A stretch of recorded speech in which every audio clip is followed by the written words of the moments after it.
declined to seek detention. Defense attorneys call the charges bogus and politically motivated. Matt Sepik reporting.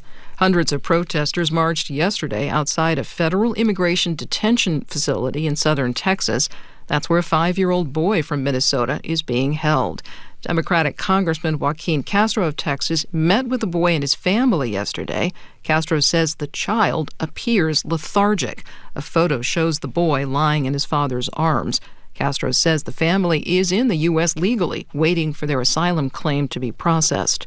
From Texas Public Radio, Samuel Rocha reports on the protest. For San Antonio art teacher Sheila Vasquez, the hour-long drive to Dealey was worth it if it meant standing up for children held in immigration detention. Vasquez stayed up all night crafting a large whitebird sculpture she calls a protector, a symbol of hope for families inside the detention center. I don't know if any of the children are going to be able to see us. I thought maybe if I put her high enough, the kids get a glimpse. Later in the day, tensions escalated as Texas Department of Public Safety troopers in riot gear confronted protesters. Authorities deployed a chemical irritant for crowd control. I'm Samuel Rocha in Dilley, Texas. A new poll finds that 2/3 of the public say that Congress should have extended the enhanced subsidies for Affordable Care Act plans. NPR's Selena Simmons-Duffin reports the poll surveyed attitudes toward health policies. The American people care a lot about health care and want politicians to do more to make it more affordable. That's according to a poll from KFF, a nonpartisan health research organization. Ashley Kurzinger, KFF's director of survey methodology, says they polled 1,400 people earlier this month. A significant share of them say that healthcare costs are going to play a major role in their decisions to vote in the midterms and which candidates they vote for. She notes that the election is still 9 months away and a lot can happen in the meantime. Selena Simmons-Duffin, NPR News. Stocks are lower on Wall Street. The Dow was down 350 points. It's NPR. Good morning. With the latest from the GBH Newsroom, I'm Henry Santoro. A UMass Amherst student involved in pro-Palestinian protests has been suspended, according to his attorneys. New England Public Media's Jill Kaufman reports the student is now suing the school, alleging his First Amendment rights were violated. Last September, about 20 UMass Amherst students, including Kiv de Montebello, went to a career fair on campus to protest a recruitment effort by Raytheon. That's according to a lawsuit filed this week. It alleges UMass violated de Montebello's First Amendment rights when they suspended him for breaking the school's student code of conduct during the protest. Attorneys say he was exercising his constitutional right to protest a weapons manufacturer described as, quote, a supporter of the ongoing war on Gaza. A UMass Amherst spokesperson said in a statement, the university firmly protects the First Amendment rights of the entire school community, and it considers various factors to determine sanctions against a student, including prior conduct. That is Jill Kaufman for Connecting the Commonwealth. The state's primary nurses union planning vigils in memory of Alex Preddy. Preddy, a registered nurse for the VA, was killed by federal agents in Minneapolis last weekend. The Mass Nurses Association says is holding 2 vigils for him today, one in Worcester, the other in Northampton. Meantime, more local protests over the Trump administration's immigration enforcement actions and the killings of Preddy and Renee Good are planned for the days ahead. 17 degrees in Boston right now, 14 in Springfield. This is GBH News. Support for NPR comes from NPR stations. Other contributors include Sony Pictures Classics, presenting A Private Life, starring Jodie Foster as a psychiatrist who investigates the sudden death of one of her patients as a possible murder. Now playing select cities. Opens wide Friday.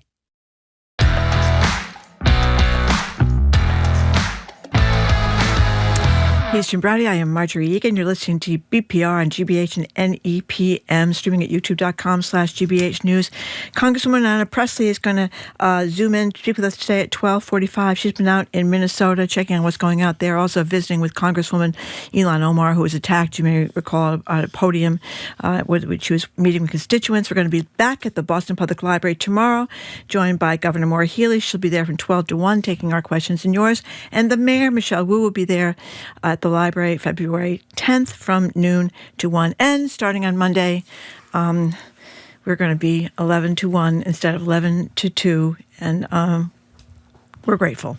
We're grateful. In any case, here now via Zoom, we're grateful for this too, is political analyst Chuck Todd. Chuck is the former moderator of NBC's Meet the Press, hosted the show Sunday Night with Chuck Todd on the platform Newsphere. That'd be NOO Sphere. He's also hosts the Chuck Toddcast, which you can find at thechucktoddcast.com or youtube.com/@thechucktoddcast.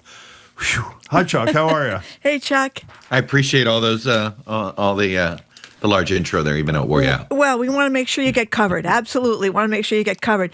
So we heard the new apparent guy in charge of, back in charge of this whole ICE on the street thing, Tom Homan, speaking this morning, saying they're things are going to be a little softer, I think, but not really apology change. And meanwhile, Susan Collins has gotten them to get out of Maine. So where are we? I think they're trying to see if optics can fix this politically, right? Yeah. They're doing the minimum that they think they can get away with. And it goes back to, I think they're still more concerned about a reaction from the base in a negative way, if they look like they're quote unquote going soft or something like that. And there has been some symbolism, particularly on the right, with making Minneapolis ground zero. This goes back to George Floyd and walls and all of this stuff. So it does seem as if what Trump was trying to do was placate Senate Republicans who have become less comfortable defending what's going on. And I think he thought he had to play, because if he loses them, then he's all of a sudden got a major governing problem, which is why he ended up sending Homan out there. So I mean, are they going to stop their sort of the way they do this, where there are these, massive, where they pile on one person and all of this stuff? Will help them, but at this point, we only will know whether this works with time. Putting aside trying to placate the Republican base or Republican senators, let's move to the sort of the justice side of this thing. What's troubled me, and maybe I missed it, I saw last night for about a half hour Mayor Fry on the CNN town hall, and I've heard some comments from the governor, Keith Ellison, et cetera, and obviously from Homan and those people.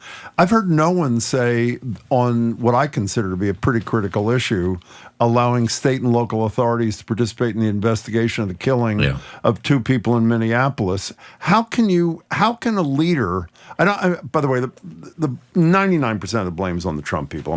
Don't send angry texts. Right. How can you say, as Fry said, this was a productive, whatever other adjective, meeting, when they are still barred from exacting accountability for, I think, what could credibly be called at least one murder, maybe two? Yeah. I don't, to me, by the way, you want to talk about a tell. The administration will do anything they can not to let others participate in this investigation. What are they afraid of? Yeah. Right?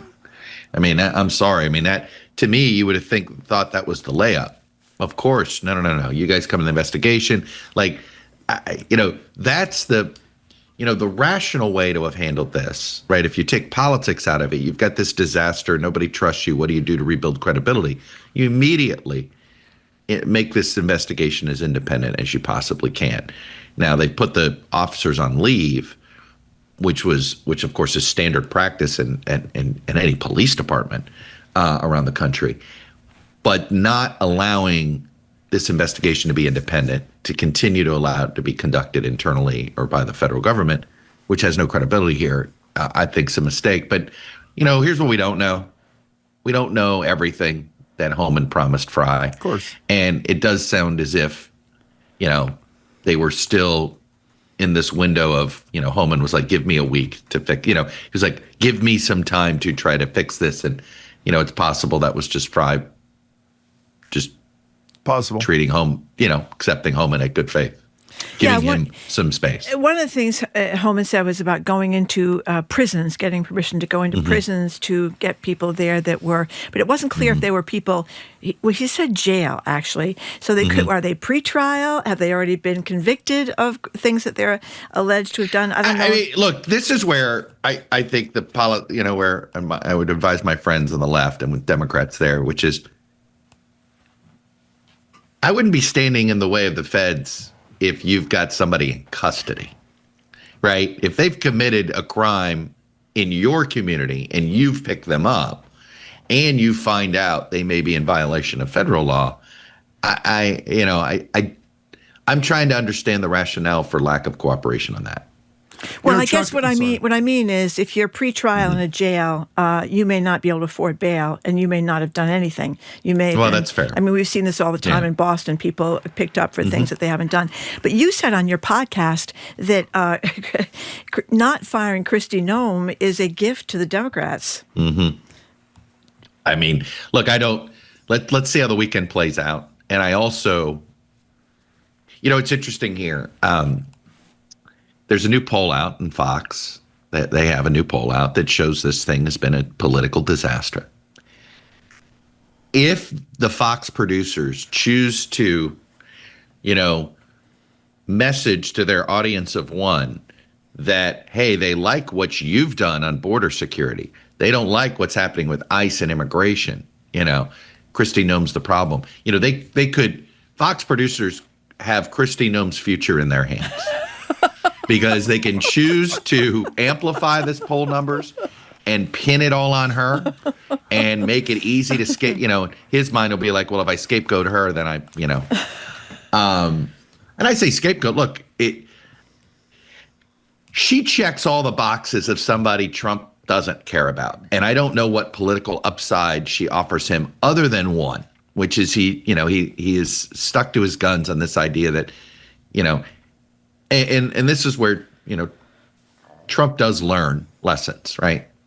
And the lesson he took away from the first term is by firing as many people as he did, over time, he created an entire community of people that reporters like me could go to and say, what's really going on in there? Yeah. Right? By not firing them, it forces loyalty for a longer period of time and might minimize some bad press. And the way Trump thinks, I can see him talking himself into that. But, to watch the language, it's pretty clear Republicans on Capitol Hill would like to see Noem to go. We're talking to Chuck Todd. So, she is the puppy assassin. We have to remember. We know that. Well, I think our listeners have heard that only. But remember this. I go back I still go back to the dog incident because. And the goat. And the goat, yeah. Same day. She thought it was a good thing to put in her book. Yeah. That says a lot. Let's just remember. Yeah. Which means this is what she thinks of the MAGA base. She thinks that they're that cruel. Like, talk about insulting your own voters. She thinks, oh, they'll love this. How about that? Here's a little added Kristi Noem thing, which I just discovered reading about her last night, that after she assassinated the dog, her kid gets off the school bus and says, "Where's Cricket?" I didn't know that. And then great. Then she had some explaining to do, apparently. So, Chuck Todd, I had three news experiences within about 10 minutes the last 24 hours. One, I saw, and it happened a few days ago, a video of Trump talking about how the parents of Renee Good were Trump supporters. So that was a good thing. He wasn't sure if the parents of Alex Preddy were his supporters. I mean, one of the most narcissistic moments I've ever seen. You know how that happened, right? You can only imagine, right? Somebody around Trump, this is where you have this group of people around Trump that figures, oh God, he can't trash her. We can't have him out there trash her, right? So they tell him, hey, just so you know, we looked into this. Her parents are big Trump supporters, so be careful. They're watching. That is right? Exactly right. Right. And so what does he do? He just regurgitates it all out, right?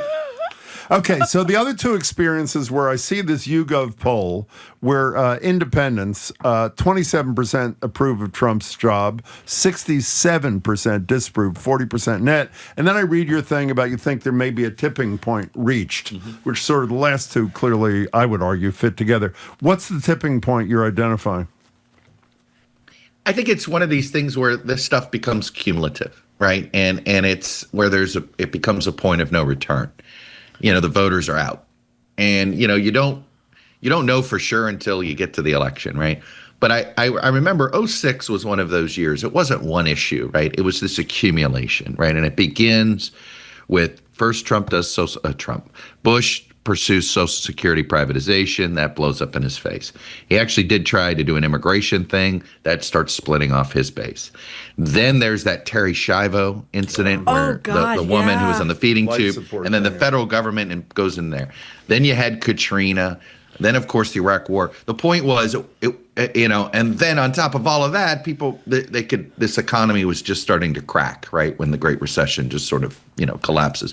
It was, no one of those issues was going to be, enough to tip the midterms, but it became a cumulative effect. And then you had like the weird scandal with the text messaging with Pages, remember, with House Pages? Oh, yeah. That also happened, right? It was sort of like the exclamation point with Mark Foley there at the end.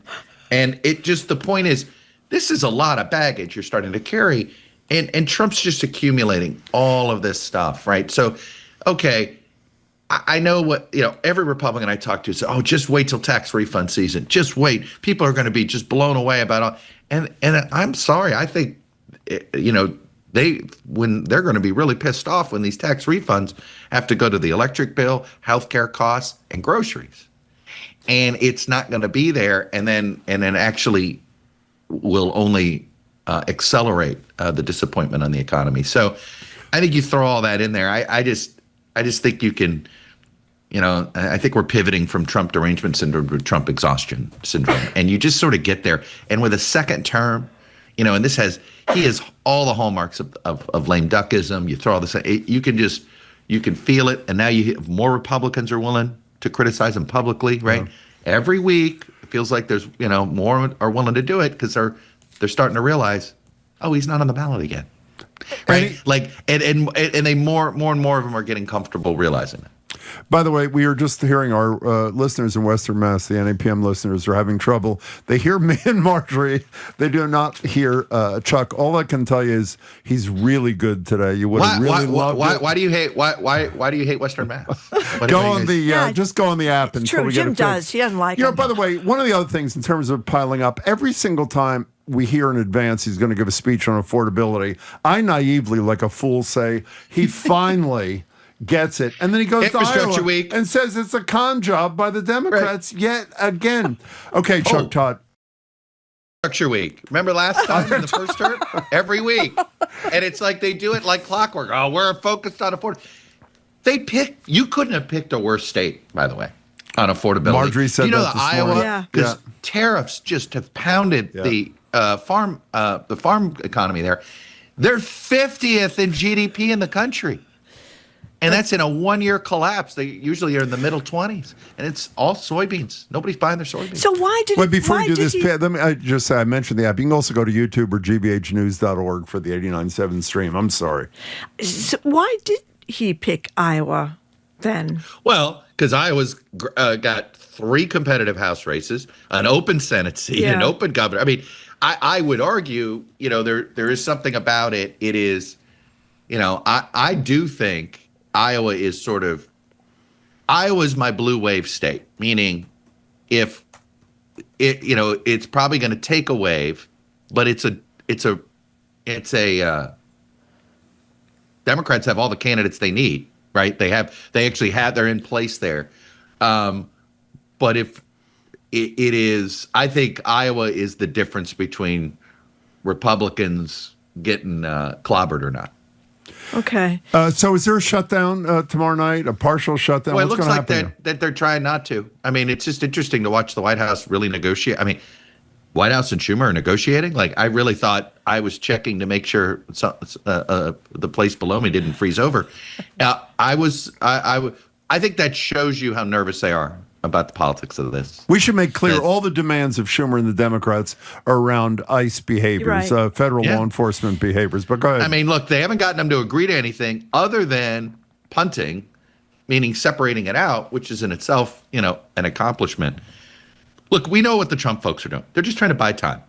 Hope that this sort of, starts to fade away and they don't have to really change tactics, right? And so I think that's what this whole shutdown sort of negotiation is about. Can they buy more time, get an extension, and then say in 3 weeks there's less political heat? I think that's what they're trying to bank on.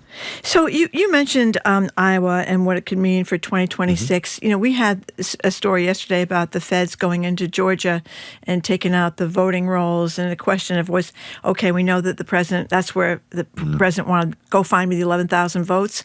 So was it about 2020 or was it about 2026?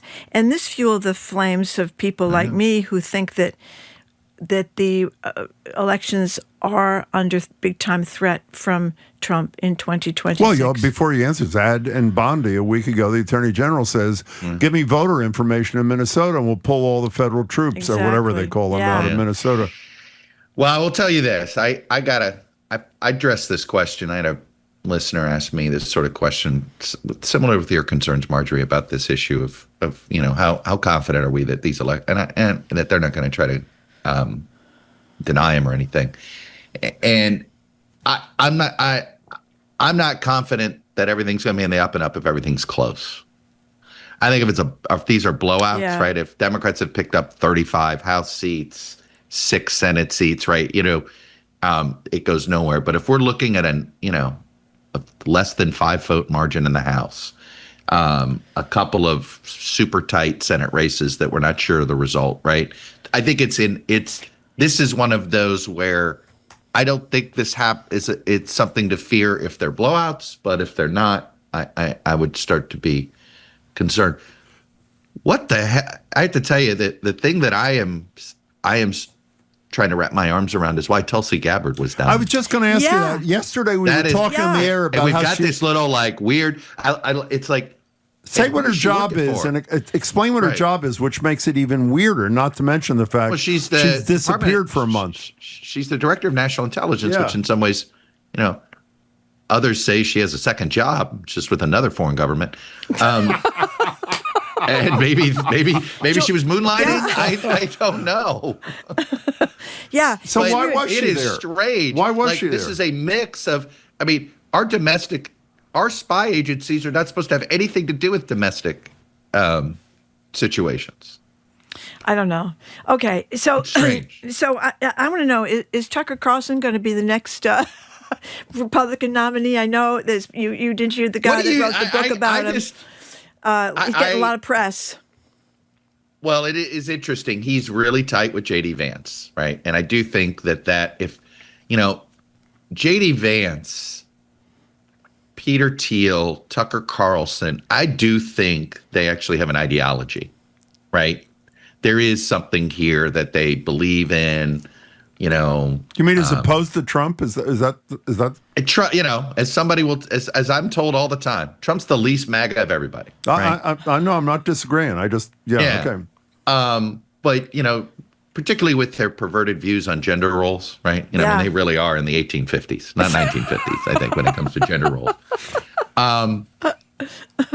But it's clear that Tucker's once you cross, I have found myself, I get really skeptical of anybody that thinks they should run for president, right? I'm always wondering, wow, how big is your ego, right? Yeah, huge. Right, no matter who it is. Because that's, you've got to have a massive ego, right, to do it in general. And so that's why you're always a little, I start off with every presidential candidate a little leery, and I'm like, all right, prove to me you're not totally consumed with yourself.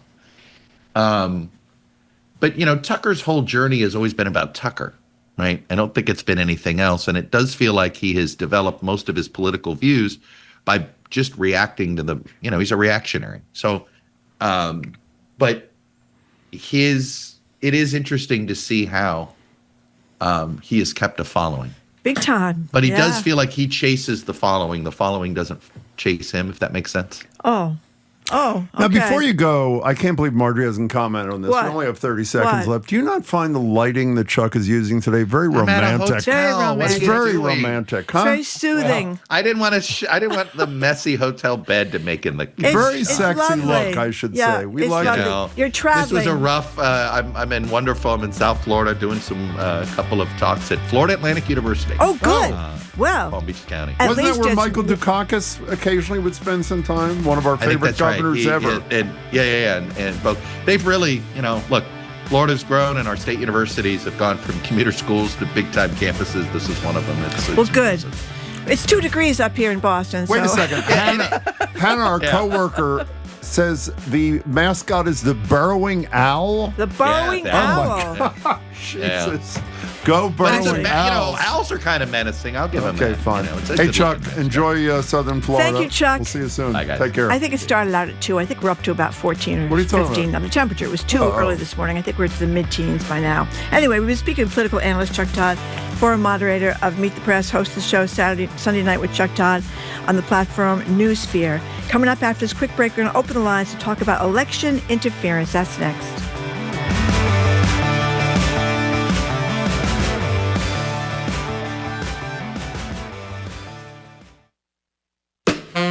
I'm Jared Bowen. Today on The Culture Show, The Crossing. The Grammy Award-winning contemporary choir known for commissioning bold new choral music is in Boston this week for performances with the Boston Symphony Orchestra. Conductor and founder Donald Nally joins us to talk about their approach to new music, collaboration, and how contemporary choral music can be a form of storytelling. That and more on The Culture Show today at 2 on 89.7 GBH. Our programs are made possible thanks to you. And CrowdStreet, a platform providing individual investors direct access to private equity, private credit, and real estate. Learn more at crowdstreet.com. And the Massachusetts Teachers Association, working together to ensure that all students have the resources they need to succeed. The MTA, a diverse union of education workers committed to the public schools and colleges our communities deserve.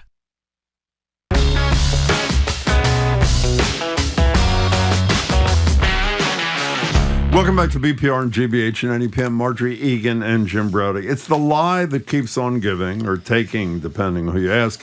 FBI agents, as Marjorie just said to Chuck, have raided the Fulton County, Georgia election offices, seeking election records stemming from Trump's claim that the 2020 election was stolen from him. It was not. If Fulton County sounds familiar, it's because that's where 2 black female election workers, you remember Ruby Freeman and Shay Moss, mother and daughter, targeted during Trump's Stop the Steal campaign. They were doxxed, harassed by Trump supporters, defamed by Rudy Giuliani, who was ordered to pay them $146 million. Here's Ruby Freeman delivering some of the most incredible testimony to Congress about her experience being targeted.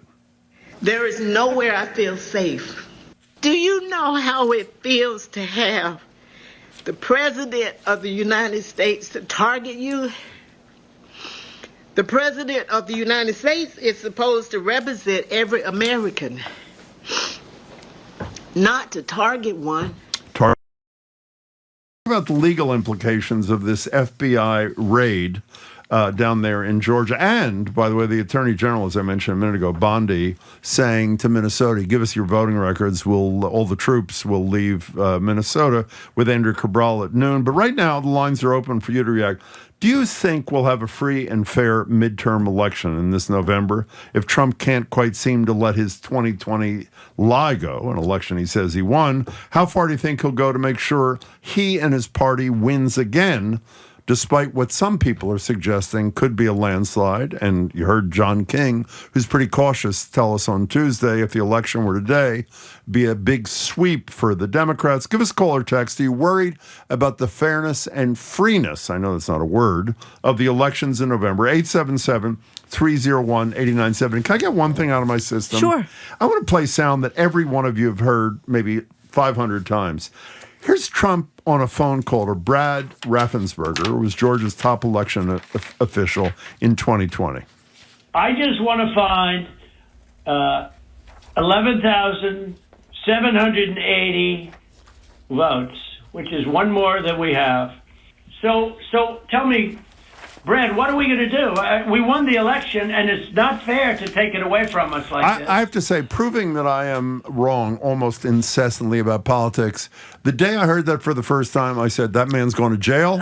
and he will never be elected, jail or not, president of the United States again. And now he is essentially the king of the United States of America. And as far as I know, was not penalized for attempting to steal the election in Georgia. The number is 877-301-8970. Are you worried as much as Marjorie is? I share her fear, but it's much more on the surface with her about whether or not these will be free elections come the fall. Well, I think you could have a lot of red states that are going to give him what he wants in terms of voting records. I think they're going to look really hard to find voter fraud that it doesn't exist, and then claim they have to be down there and force to make sure the voter fraud doesn't happen again.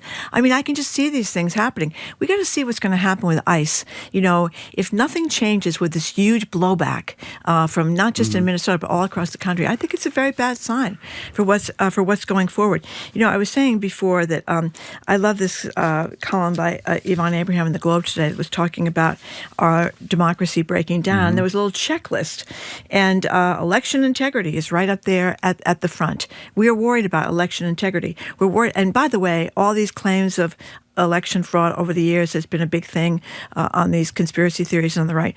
There is tiny amounts of election fraud. It's almost non-existent. So election integrity, check that one off. Access to voting, you worried about that? Check that one off. The rule of law.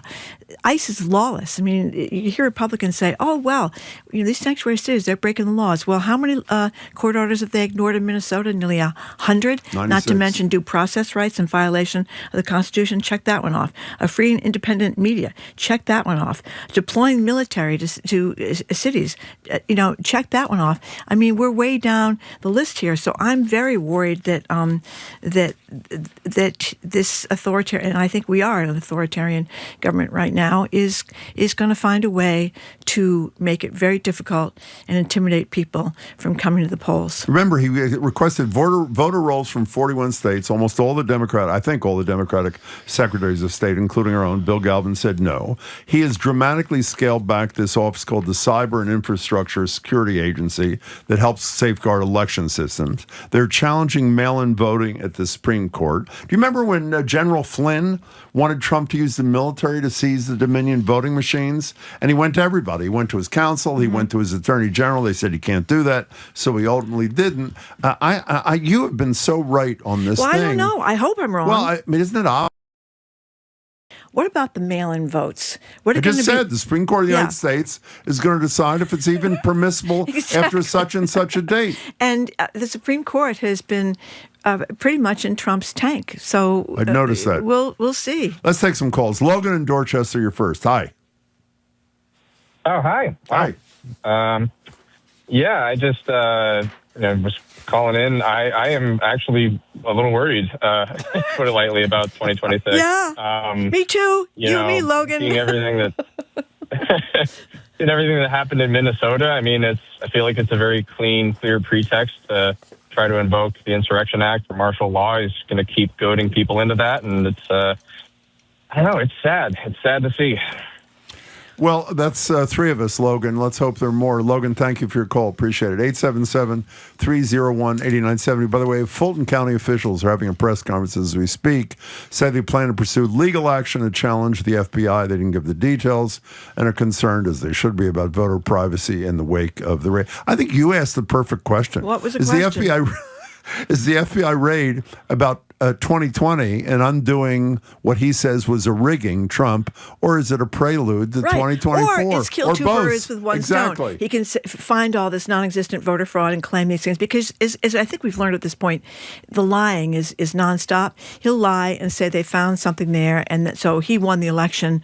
He found those 11,000 votes. They were under a barrel in some warehouse in the back of Fulton County, and he's found them. I mean, there'll be some crazy thing like that, and he'll get away with it. A texter is saying that we have not heard. Susan Collins wants ICE out of Maine, and she's saying they're gone, but we haven't really got that.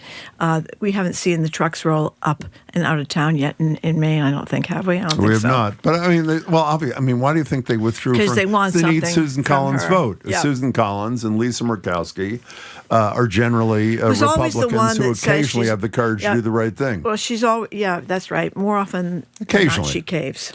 Let's go to John in Westford. Hey, John, how are you?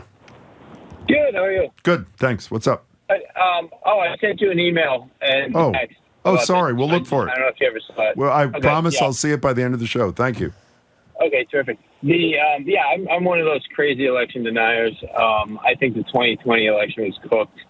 If you look at Trump received more minority votes in that election than any Republican since 1960, except for in a few key districts. And these areas went. Oh, John, we're losing you.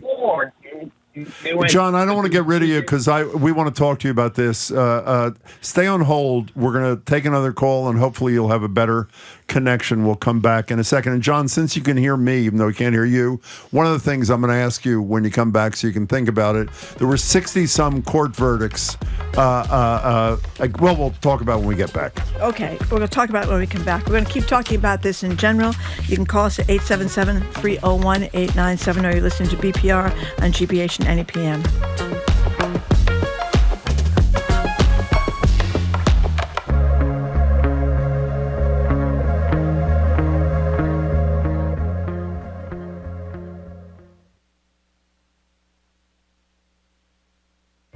Trade. Huge responses from across Europe, from the Danish Prime Minister. Climate. Picture this all filled with ice. Security. Not only do we need to end the war, we also need to prevent the next war. These are global issues, and to understand them, you need a global perspective. I'm Carolyn Beeler. And I'm Marco Werman. Join us for The World each and every weekday. This afternoon at 3 on GBH 89.7. Support for GBH comes from you. And Safety Insurance, offering a variety of home insurance products to cover your home's increased value. You can ask an independent agent about safety insurance. Safety Insurance will help you manage life's storms. And Brown University pre-college programs, where high school students experience college life, nurture their diverse interests, and make friends and memories that last a lifetime. Applications available online at precollege.brown.edu.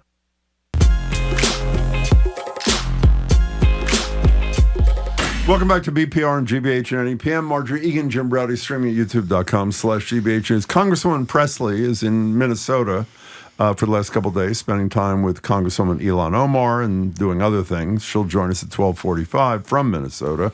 Tomorrow at the library, the governor, Maura Healey, will join us for an hour in person from 12 to 1. And on February 10th, the mayor will join us at the library, Mayor Wu, from 12 to 1. If you're just tuning in, we're talking about whether or not you share our fear about whether we will have fair and free elections in November. And this comes from the fact that, as we said last week, the Attorney General said to the leaders in Minnesota, give us your voter rolls, some other voting information, and we'll pull the federal law enforcement. I shouldn't even use the words law enforcement. The federal troops out of Minnesota. And in the last 24 hours, the FBI has raided that Fulton County office that has election information. The pretense is that it's going to prove that, as Trump has said, that the election was stolen from him. Is this a preview of what we're going to be seeing, or a warning about what we're going to see from Trump et al. Come the fall? Let's try John from Westford again. John, let's see if the connection's decent. Hi. Hi, how am I doing? Good. We lost you after you said I'm one of those election-denying people. Take it away. Loud and clear. Yeah, one of those kooks. So hang on a second.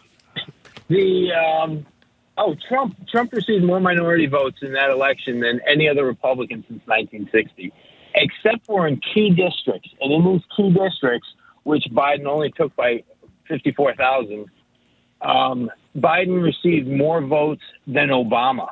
Mm-hmm. And so if you look at the percentages, I really believe that there was a lot of ballot harvesting, and these drop boxes were stuffed. John, let me ask you the question I started to ask before we ran out of time. I don't have the precise number in my head. I think it was 64 courts, including some Trump judges, made decisions. Other than a small technical victory for Trump, he lost every single challenge in every single proceeding. Do you think the judges roll in the tank for Biden? No, I don't know about those cases. I mean... Oh, yes, you do, John. You really follow the news. Yes, you do. Come on. I mean, I don't trust the courts at all anyways. Okay, John. Hey, John. One of the things that authoritarians do really well is, and this is what's happening now, say we shouldn't trust the courts. Everybody cheats. The media is all fraudulent. Everybody's lying. it's a real problem in 2026 that people talk about. We see this with vaccines. I've done my own research. With all due respect, John, 60 judges, okay? I mean, you need to give me, hook, line, and sinker about why you don't trust those individual judges. You can't make those kind of blanket statements. Frankly, I think some of the federal judges have been the most courageous people in the country because they have stood up to Donald Trump. But it's like people saying, I do my own research. Yeah, you've gone to school for 12 years to be an epidemiologist, infectious disease person, but you think your own research is more effective than theirs. So go ahead and finish. So why are the judges, why don't you trust them there, John? Well, what's happening in Arizona right now? What's happening? I mean, I don't trust their judges because I don't like COVID. I don't trust the things that I hear. I knew from the beginning it came from a lab, and people are still swearing it came from a wet market. Hey, John, can you do me a favor, if you would? Could you come to the library one day so we could meet you? I'm not joking. Yeah, we can have a cup of coffee. I mean, you are a regular guy. caller, and we don't agree with you on much, but come to the library one day so we could sit down and have a cup of coffee. Marjorie will pay. Is that a deal? If Marjorie pays, that'd be awesome. Yeah, John, it's good to talk to you. Thanks for your call. You can even get a nice tuna sandwich, John. What do you think? John, take care. Call us again, as you will, I know. The fixins. 877-301-8970 is our number. We're talking about Marjorie. I keep saying Marjorie because, to her credit, she mentions this every single day. Well, like I said, she should. I hope I'm wrong. But Great they've taken fear. 700 boxes out of Fulton County. Now, Emily is also calling from Westford. Emily, how well do you know John? I don't know John at all, Okay, but he sounds like a good person you should have in to talk. We're going to do that. What's up, Emily? I'm a poll worker in my town, have been for a long time. Great. I'm 77 years old. Great. And I frankly am worried that the 2026 elections will not happen. Not that everything's going to be chipped away, but, we keep saying, okay, this is the worst that can happen. This is the worst. No, this is the worst that can happen. And I'm really worried that there will be no 2026 elections. Now, Emily, what I want to know, because people are very suspicious these days, you said you were 77 and a poll worker. Are you or are you not a crook? Well, I have cooked. I can read a recipe. No. I said crook. I mean, because poll workers have been lumped into this. Everybody's crooked, like the judges are crooked and everybody else is crooked. I just want to be clear that you were not a crook. No, okay. I'm already deacon at my church. I'm not a crook. Okay. Emily, I want to say that there's nobody who speaks more eloquently about people who do what you do than John King, but I want to add my voice. I know, and Marjorie's too, I know it's not easy, particularly now, but the fact that you provide that service because you believe in, I assume, democracy, or you wouldn't do it, is greatly to be admired, and thanks for your call. And by the way, I assume people know when she was, Emily said she's worried there wouldn't be an election. You remember Trump's comment about the midterms not happening, and then Carolyn Levitt, his mouthpiece, said the next day, "Oh, of course he was joking." How many times does Trump joke ever about anything? No, he hopes the midterm. I mean, the speech he gave the other day, talking about how we have to win the midterms or I'll be impeached. Exactly. And terrible things will happen. We have to win the midterms. By the way, we have some sound. This is minutes ago. Fulton County Commission Chair Rob Pitts is outlining his concern about the FBI raid on the election offices down there in Georgia. Here he is. Or not. Sam in Lincoln, you are... So apologies, we have a technical problem, which we have every day. Sam in Lincoln, welcome to the show. Hi. Hey, thanks for taking my call. Sure. I just want to say Trump never laughed, and I think it was Rabelais said that the people he really didn't trust were the agey laughies. Those are the people who don't know how to laugh. Sam, I'm only going to... Wait, I'm not cutting you off. I just want to say, in Trump's first term, we talked... this is one of the most memorable conversations we ever had with Chuck Todd. Chuck said to us something like, "I can't believe I spent my weekend doing this, but I watched every single tape I could find of Donald Trump to see if I could find him laughing once at anything other than at other people." And he drew your conclusion. He never once saw Trump laugh like a normal human being. Take it away, Sam. So I'm with Rabelais. I don't trust the person who can't laugh. But on that note, I think we should focus a little less on Trump and a little bit more on all the GOP congressmen that are allowing, and women who are allowing this to happen. Yeah. They could stop this madness in a heartbeat. They are complicit They are. in this takeover of our country, and we should not let them off the hook. You know how easy it would be to just completely take them out, and they're not doing it. They're complicit. You know, Sam, and the best example of that, of course, is the guy who now disparages Trump big time, Mitch McConnell, when he was leader of the Senate. If he had signaled to the others after January 6th, the other Republicans, that it was permissible to vote for conviction on impeachment, this never would have happened. So I think you are right from A to Z. Sam, thanks for the call. You know, I could be wrong. What? Maybe he wasn't laughing, but he was smiling widely in that He was. photograph of him standing next to Jeffrey Epstein, pointing at, I presume they were women across. Women, yeah. I think he might have been laughing. No, but it's really true. When Chuck said that, not to mention Sam, this current caller, I didn't watch as comprehensively as Chuck.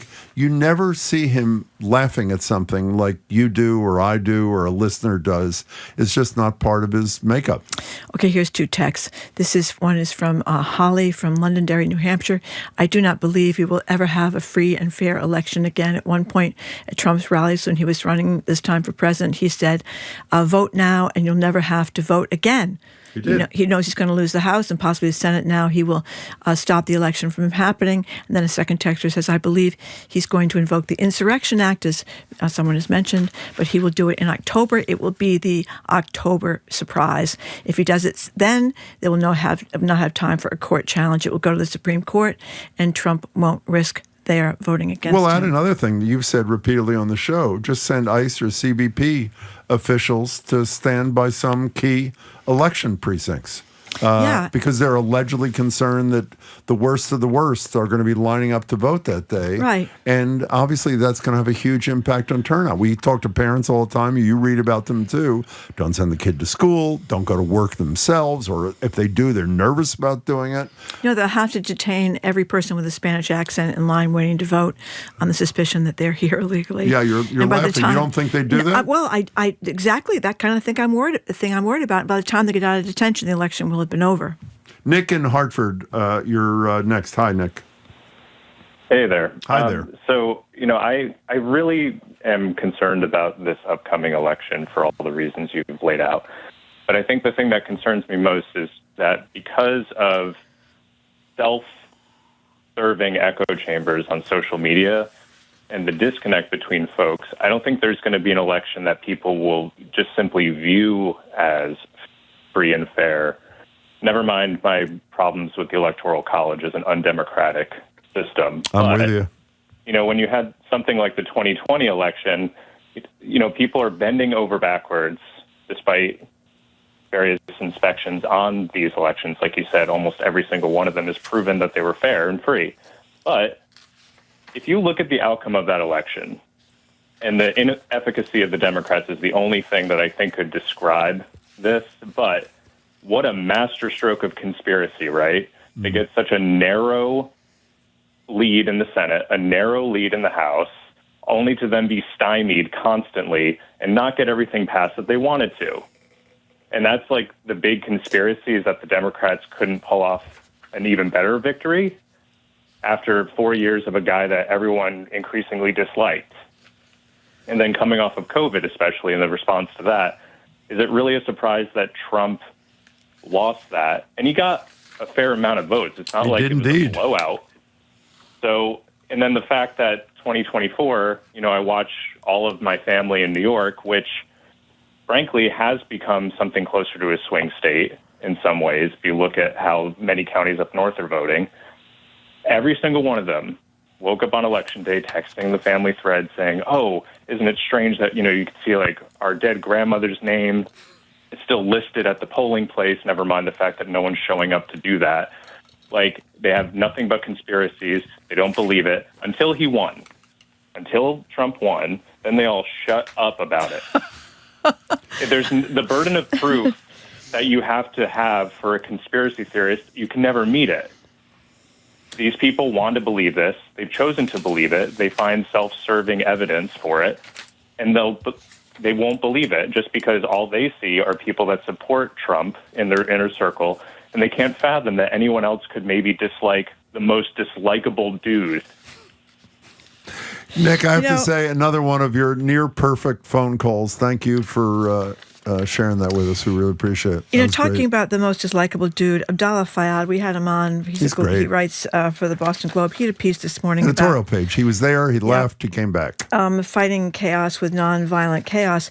And he was talking about a couple of things. What was so impressive about Minnesota is that they've set an example for the rest of America to follow.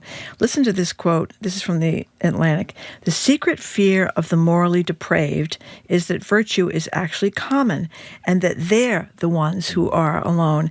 And his point is about fighting back against authoritarian regimes. He says the worst repressive authoritarian regime is not immune to public backlash, and he is advocating for nonstop protesting like they had up in Minnesota, sustained boycotts that make cooperating with Trump's immigration crackdown financially unfeasible for businesses. And in that light, I want to point out that there are two rallies this weekend.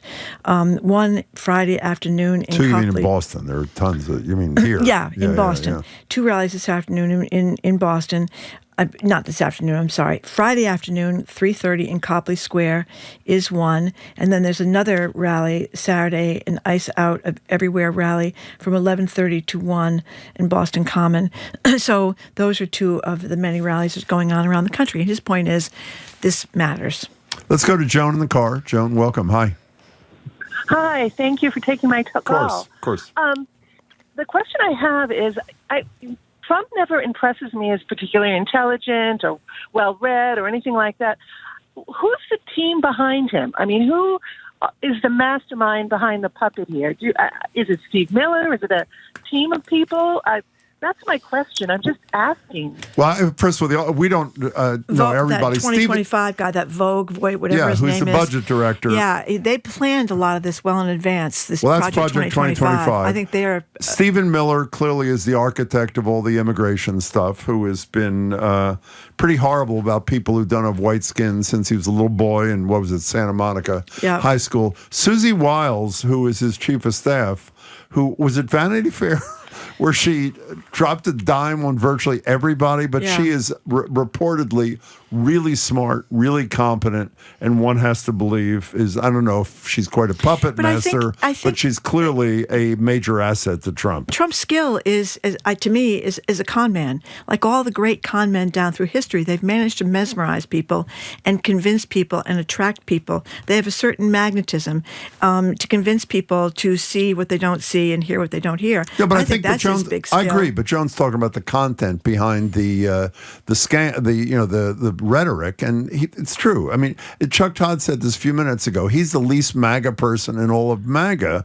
He's got people behind him who are ideologically driven, and he's the deliverer of the message. Well, that's all we know, Joan. I think Thanks. There's a lot of racism in Donald Trump, too. Oh, you think so? I do, and I think that fits in perfectly with what he's doing with immigration. Well, we're going to talk to, when I was rereading stuff, knowing that Ayanna Pressley was coming at 12:45 today, the fact that he used the word garbage to describe any human being, by the way, but particularly a woman who is a member of Congress with whom he disagrees. Yeah, what he said about Murkowski and Tillis, the ones that are upset about ICE. Oh, they're both losers. Both losers. Well, that's what he does. One of the lowest rent, least redeemable human being. I mean, you ever met anybody in your whole life? I mean, have you ever met anybody in your whole life? I don't care what they did, who they were, classmate, deliverer of the mail, lawyer, dentist. You ever met anybody who has fewer redeeming qualities than this man? But I think we have to look at ourselves. Nearly half of America, knowing all these things, voted for him. Well, it wasn't nearly half of America. It was a majority of the people who voted. Okay. Yeah. But that's what matters. Nearly half of the voters elected this guy. Yeah. So, and we have people all the time that say he's swell. Yeah. Well, I mean, in all fairness to them, because I want to try to be balanced here, other than being a sexual abuser and a felon and a cheat and a tax evader. Cheating students out of $25 million. Shutting down people's civil rights, breaking all these laws. Did you not think, ignoring the Constitution? When I said a minute ago, when I played that, no problem. When I played the sound about I just need 11,000 votes at Rathbun's, did you think there was any chance, even 1%, that he would survive the release of that phone call?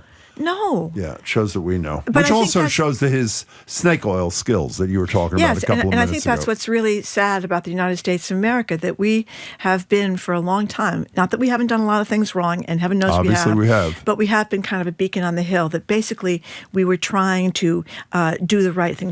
We often failed, we tried.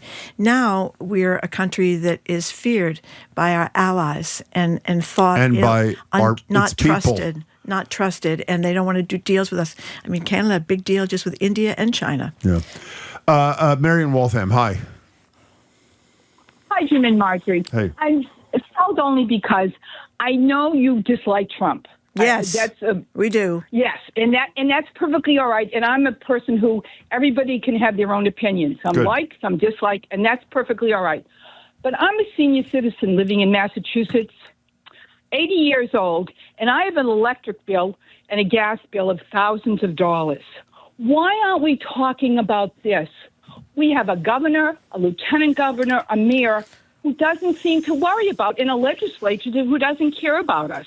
Well, I say two things, by the way, is one, you're going to have a governor, you should call her tomorrow at noon, who says she's attempting to deal with electric and gas rates. So call her. And number two, I know you don't trust just them. shut down every wind farm on the East Coast, Mary. You know what the wind Attempted farms to, are? he lost on Vineyard Wind. He's lost on Vineyard Wind, but you know what those wind farms are mean for your electric bill? They're cheaper. They would go down. Yeah. So that's what he's done for people's electric bill. He's made it worse, and so that we'll all be much more dependent on fossil fuel and oil that is polluting the water. And polluting Mary, the air, I hate to and costing a fortune. I hate to quarrel with you, but your concerns are BS because I heard from Donald Trump affordability is a hoax. So obviously, sorry, but your bills aren't what you think they are. Mary, thank you very much for the call. I was so happy about Vineyard Wind. At least it's for now. For now. We don't know what's going to happen. We say goodbye. By the way, Vineyard Wind, which was 95% 95%. complete. He shut it down. And he shut it down. Would have served 400,000 homes in Massachusetts. Yeah, maybe Mary was one of them. Anyway, not happening now, Mary. I'm sorry. I say goodbye to you listening at NEPM. We're sorry about the screw up earlier. The Fabulous 413 is at 3 this afternoon. After the news, we're going to be joined as we continue here in Boston by former Secretary of Public Safety Andrea Cabral, retired federal judge Nancy Gertner, Congresswoman Ayanna Pressley, who has been out in Minnesota. I'm Marjorie Egan. He's Jim Browder. You're listening to BPR and GBH and NEPM and streaming at youtube.com/GBH News.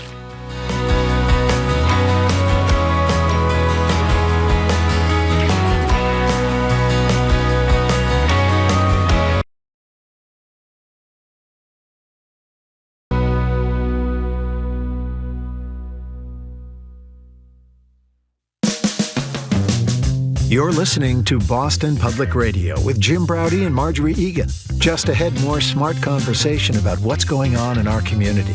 Stay with us here on GBH 89.7. Funding for our programs comes from you. And PNC Bank, who believes when you pay attention to the details, amazing things can happen. Like when you check the pockets of a jacket you haven't worn since last fall and find $20. PNC Bank, brilliantly boring since 1865. In this German-language drama, investigators must get to the bottom of complex murders in the heights of the beautiful but treacherous Austrian Alps. Watch Murder in the Mountains, tonight at 10 on GBH 44. You're listening to 89.7 WGBH HD1 Boston. Online at gbhnews.org. GBH News. What matters to you? I'm Jim Browder, head on Hour 2 of BPR. We start with former Massachusetts Secretary of Public Safety Andrea Cabral on Trump's request for voter information in Minnesota and sending the FBI into a Georgia election office. Is this a preview of an attempted election steal in November? I'm Marjorie Egan. Then retired federal judge Nancy Gertner joins us on why the Supreme Court is taking its sweet time deciding the Trump tariff case and other court news. Plus, Congresswoman Ayanna Pressley calls in from Minnesota, where she's been speaking out against the ICE operation and meeting with Congresswoman Ilhan Omar, a constant target of Trump attacks. She was just attacked at a podium meeting with constituents. BPR 89.7 GBH, hour number 2.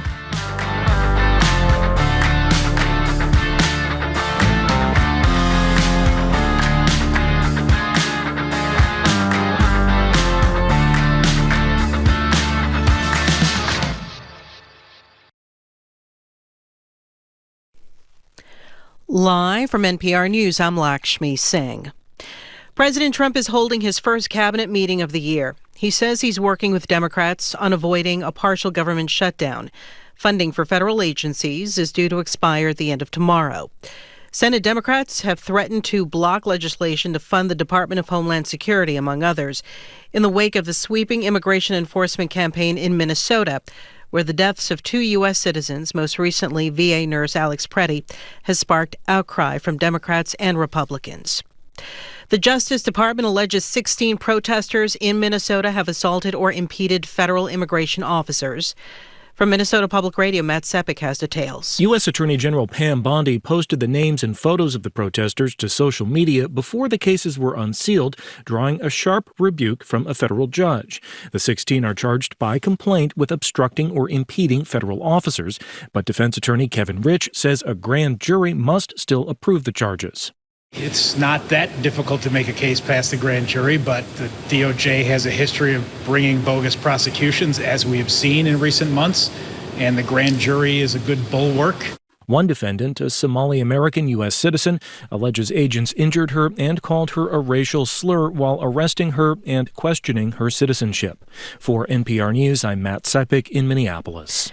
Minnesota U.S. Senator Amy Klobuchar is running for governor. Now is our moment to renew our commitment to the common good.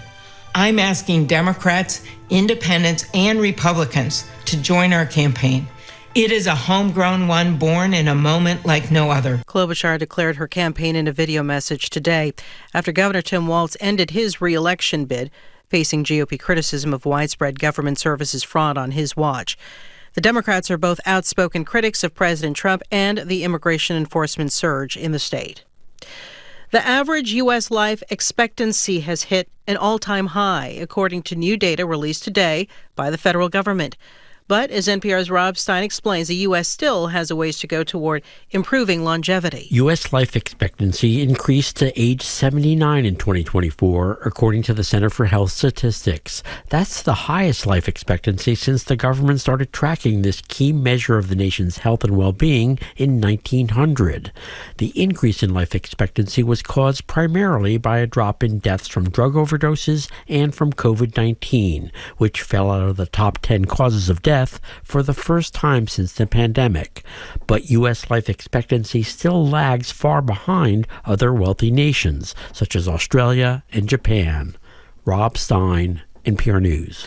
U.S. stocks are trading lower this hour. The Dow is down 110 points. This is NPR News. Good afternoon. With the latest from the GBH Newsroom, I'm Henry Santoro.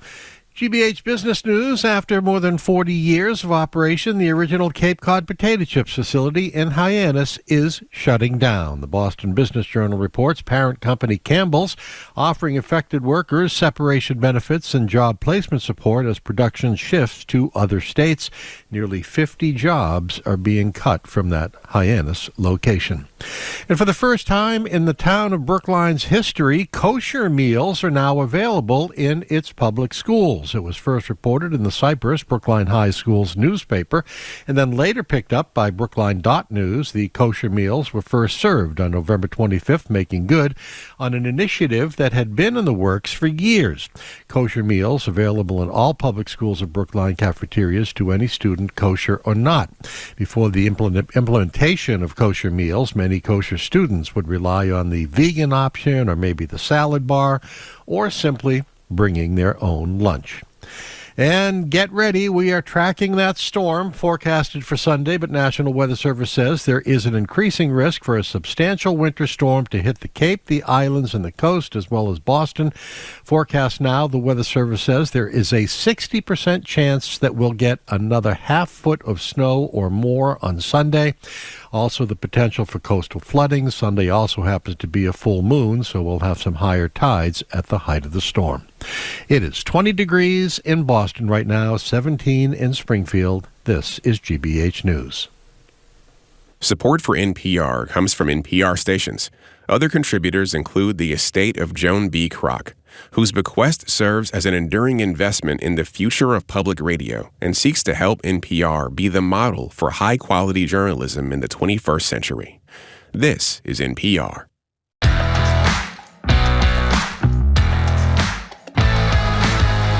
Welcome to hour number 2 of Boston Public Radio. Jim Brady and Marjorie Egan. We are streaming at youtube.com/GBH News. Congresswoman Ayanna Pressley is going to zoom in at 12:45. She's been in Minnesota.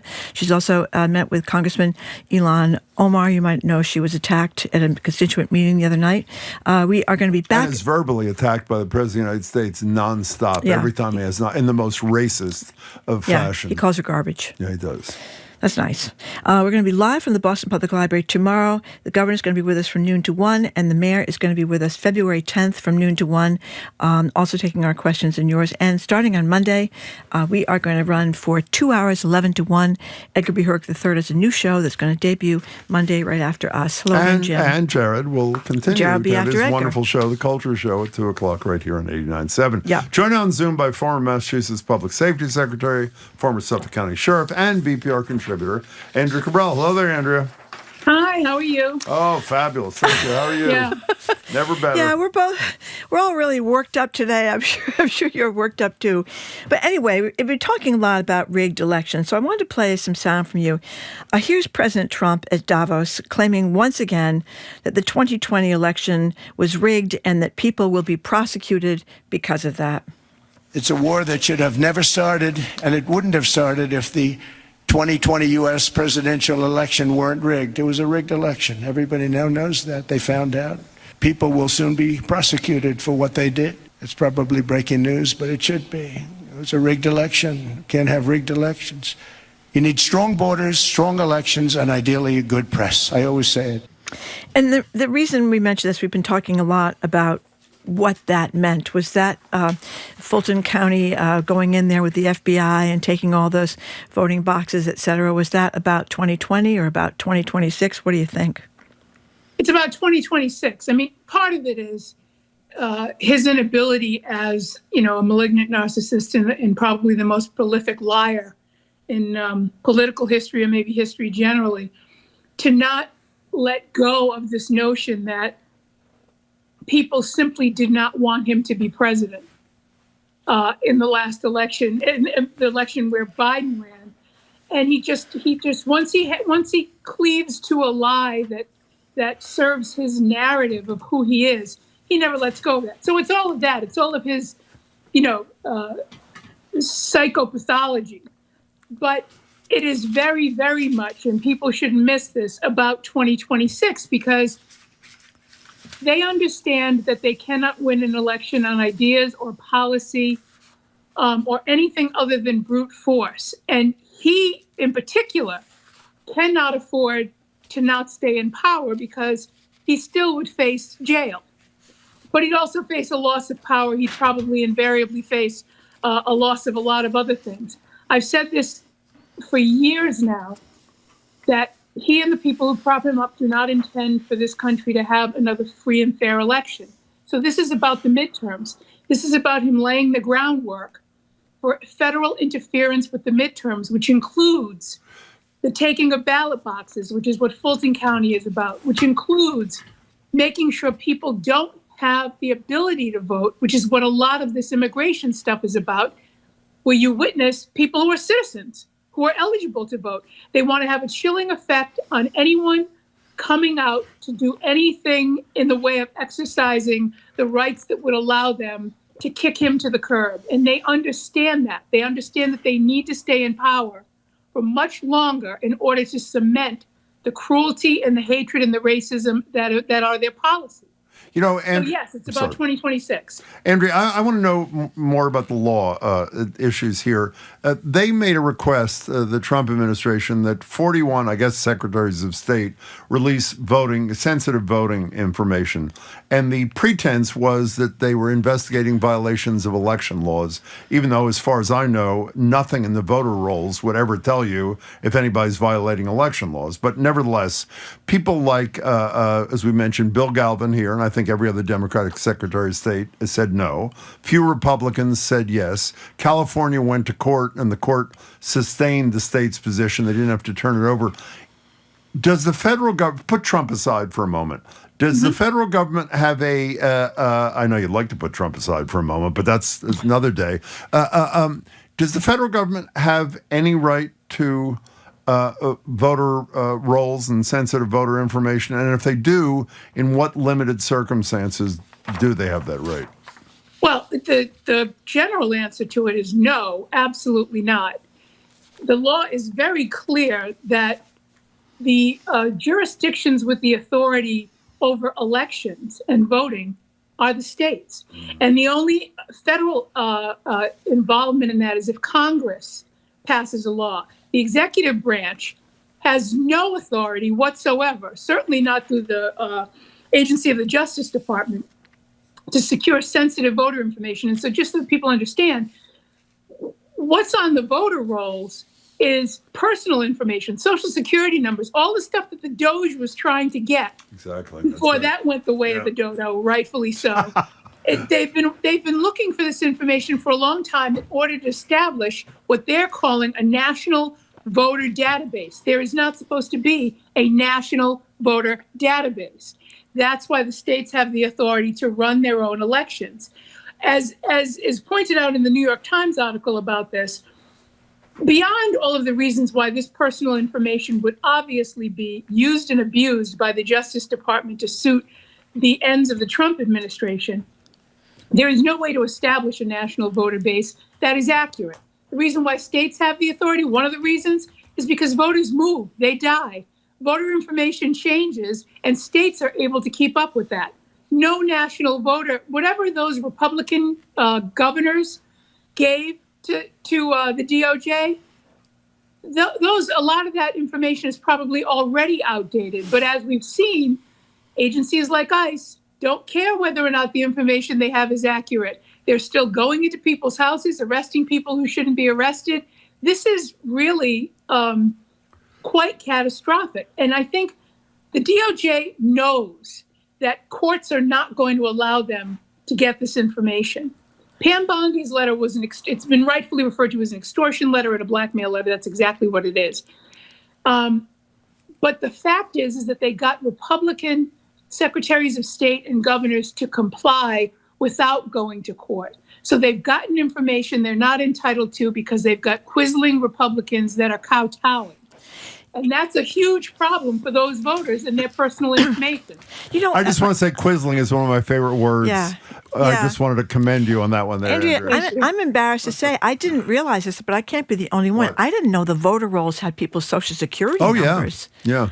Well, the voter, and not the voter rolls. Like if somebody wants to find out if I voted in the last election, we wouldn't they get can that. find that out, right? Yes. But they can't find out my social security number or any of my other real personal information, maybe my address, but that's about it. The election boards in each of the states and the election officials are the ones that have the exclusive access to that personal information because their role is greater. That is not publicly accessible. And that's what they're requesting. Okay, That's what they're requesting. and that's how that would allow them to get your social security number. And Gosh, a variety of other personal information about you. like what?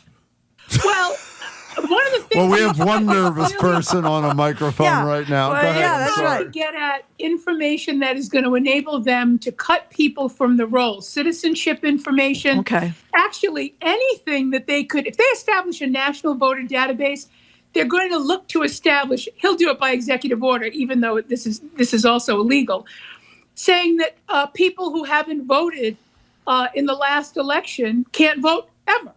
Right? Okay. They'll do nonsense like that. That's why they need the access to the information, both for immigration purposes and to further escalate deportations, but also to keep people from voting because they cannot win on a free and fair election, and they know that. Yeah, they By the could way, get can we be clear so we don't get 3,000 texts? When Andrea mentioned citizenship, she is not arguing, nor is anybody else that I know of, that a person who is a non-citizen should be voting in an election. No, I just worried that it might get the number of visits to the pot store, and then you turn into a cartel member or a drug fiend or something like that, Andrea. I'm joking. No, I'm joking. I think it's to rig the data. Yeah. So that they'll say that people who aren't citizens are voting. I agree with that. That's part of And what by the way, we the want. research has showed that the number of non-citizens who vote is infinitesimally small.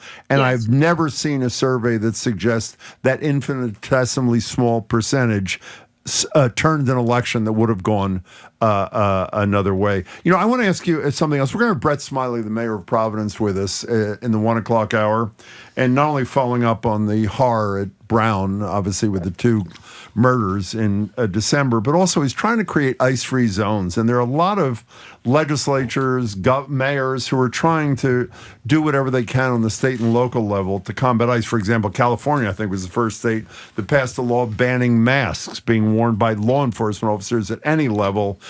However, the lawyers, the legal people whom I trust, say it's a wonderful symbolic gesture, but the ability of states like California with the mask ban and all these other things that locals are trying to do to limit ICE activities are really, really limited. I remember a few years ago, we had her on the show the other day, Marian Ryan. Yes. And the DA, District Attorney of Middlesex County. Right, and Rachel Rollins, who was then the Suffolk County DA, went to court to keep ICE out of courtrooms, for example. There are limited things you can do.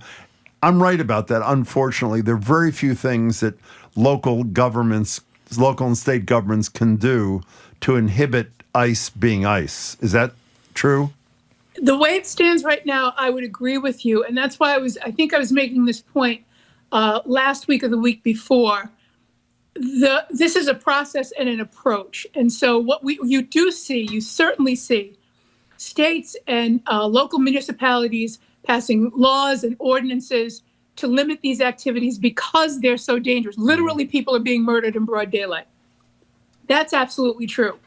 But the point I made, I think, last week was we were talking about immunity for these officers, because a big thing that lends to the sort of unfettered authority to do whatever you want in these states and ignore their sovereignty by ICE is, as Stephen Miller said on social media, go ahead and do whatever you want in these states. You have complete immunity. And Vance, by the way, agreed with that. He either reposted that or said it himself. Yeah.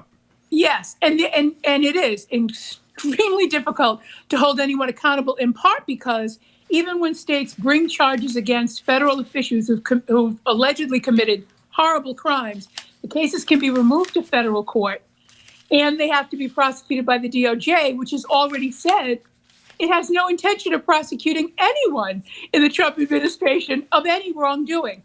So I think that where the rubber meets the road here is where state AGs team up with DAs.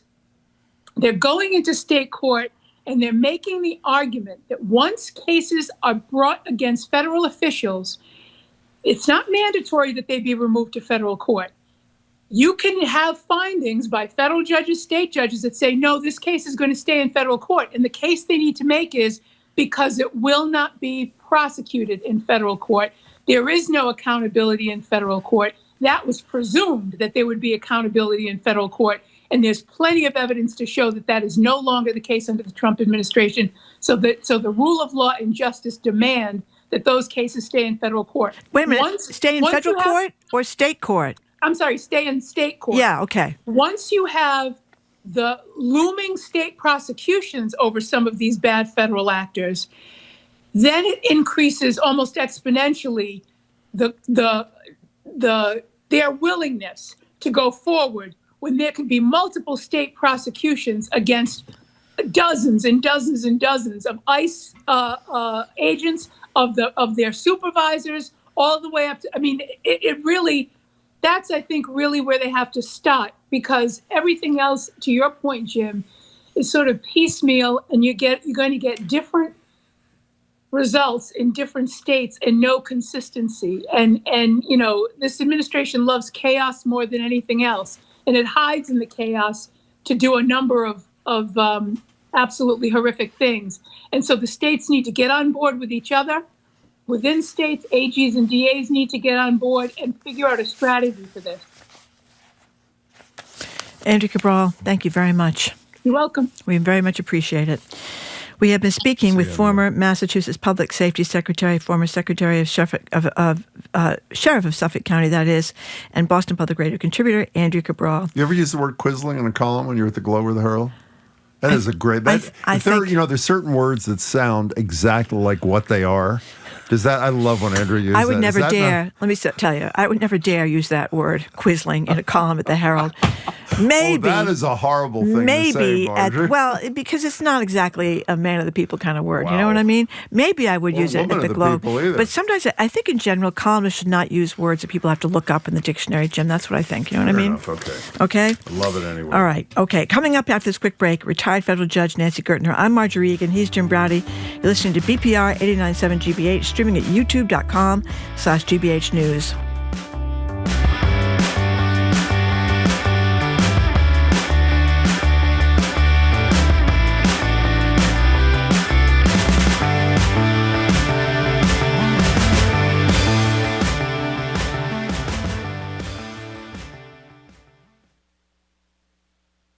Starting Monday, there's a new show on GBH 89.7, The Curiosity Desk. I'm Edgar B. Herwick III. Join me for a daily dose of questions, answers, stories big and mainly small driving the zeitgeist. Like, what even is a zeitgeist? It's a German word. Basically means spirit of the times. See? Like that. It's all on The Curiosity Desk, weekdays at 1, starting Monday on GBH 89.7. Our programs are made possible thanks to you. And Bonsai Bar, hosting pop-up beginner bonsai workshops at breweries across New England. Hands-on classes provide guidance in the basics of bonsai design and care in a group setting. More at bonsaibar.com. And the Office of the Massachusetts State Treasurer. The Unclaimed Property Division is holding unclaimed funds. New properties are added often. To see if you have unclaimed money, you can visit findmassmoney.gov.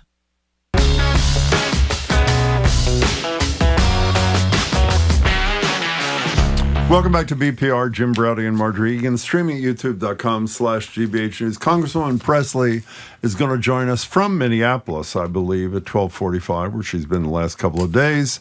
Tomorrow at the library, the governor joins us from noon to 1. Maura Healey, noon to 1, to answer your questions and ours. And Mayor Michelle Wu, February 10th at the library, also 12 to 1.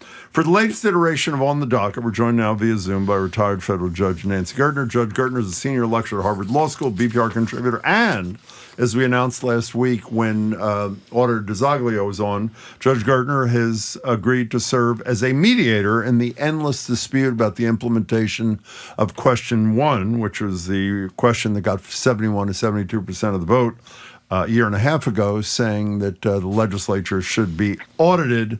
The auditor has agreed to have Judge Gertner as a mediator, and we're waiting to hear back from the Attorney General. Judge Gertner, it's good to see you.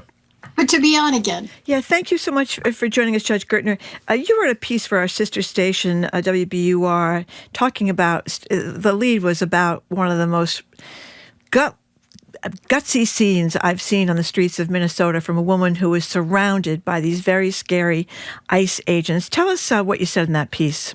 Well, I mean, first of all, there are so many shocking things that have come out of Minneapolis that are blatantly, totally, and unconditionally unconstitutional. And it's really important to name it when you see it so that you don't become inured to it. So that was a situation where this lovely woman gets stopped on the Minneapolis street by ICE officers who demand to see her identification. She says, they ask her, are you an American citizen? She says, I'm an American citizen. They demand to see proof. She says, I'm an American citizen. I don't have to show you proof. They kept this up for a while. Where were you born? She says, I'm in my home is Minneapolis. And they kept on pressing her. Then finally they said, if you don't answer our questions, we're going to throw you in the back of the car. And she says, I'm a citizen. You don't do that to citizens. And finally they pushed away. The significance of that is that was, while they could actually, under the Constitution, stop someone or ask someone nicely and politely for their information, it would be extraordinary. But if they wanted to do that, and the person voluntarily provided, it would be one thing. But once they cross over into making it an obligation and threatening her, now you're talking about a search under the Fourth Amendment, and what they did was prohibited. And I thought it was really important to say that, because the lines that are being crossed in Minnesota are just extraordinary all the time. It doesn't matter whether she was in fact a citizen. It doesn't matter whether in fact she was here temporarily. The Fourth Amendment applies to her. And then I talked about how extraordinary it was that public officials like J.D. Vance, who should know better, were talking about the man who shot Renee Good as having absolute immunity from state. No such thing as absolute immunity from state charges. There simply is not. The state has every right there to prosecute this ICE officer for murder, just as in the case of the Pretty case, they have the right to Pretty case. They have a right to prosecute him for murder. There's no question that the feds would then claim here is a federal officer and the state shouldn't be prosecuting. He was acting within the scope of his duties. But then the litigation would be, is he acting in the scope of his duties? Or did he go beyond them when he murdered someone without justification? So there is no absolute immunity. And it's critical that people understand the lines that are being crossed here. One of the things that's really put me over the edge, which is one of many things that has put me over the edge. We're over the edge today. We are, right. We weren't on the other side of the edge to be put over the edge lately, is when Trump the other day said, I want a fair review, a full review, and people are reporting that like, always change his mind. I mean, come on. The thing that is insanely troubling to me is this continued decision by the federal government, understandably, because they want to cover up the whole thing, to allow state and local officials, we broached this with you last week, to participate in the investigation of the killings of Renee Good and Alex Pretty. We talked to you, as I said last week, about this. Do you have any further thoughts? Because I have to say, and I feel bad saying this, I get angry when I see local officials in Minneapolis seeming so helpless in the face of this federal denial. And it seems to me I understand the feds have the phone for Pretty, for example. You can't go steal it. But it seems to me there's got to be something you can do on your own if they won't let you participate in their investigation and likely cover-up. Am I? No, I agree with you. I'm angry as well. I mean, I think that there are two things they can do, one which they are doing. So there has been a lawsuit that was filed by the Hennepin County, by the Attorney General, by Keith Ellison, demanding that the evidence be preserved. Yeah. But I agree with you. I don't think that's enough. I think the state can go forward and should press charges.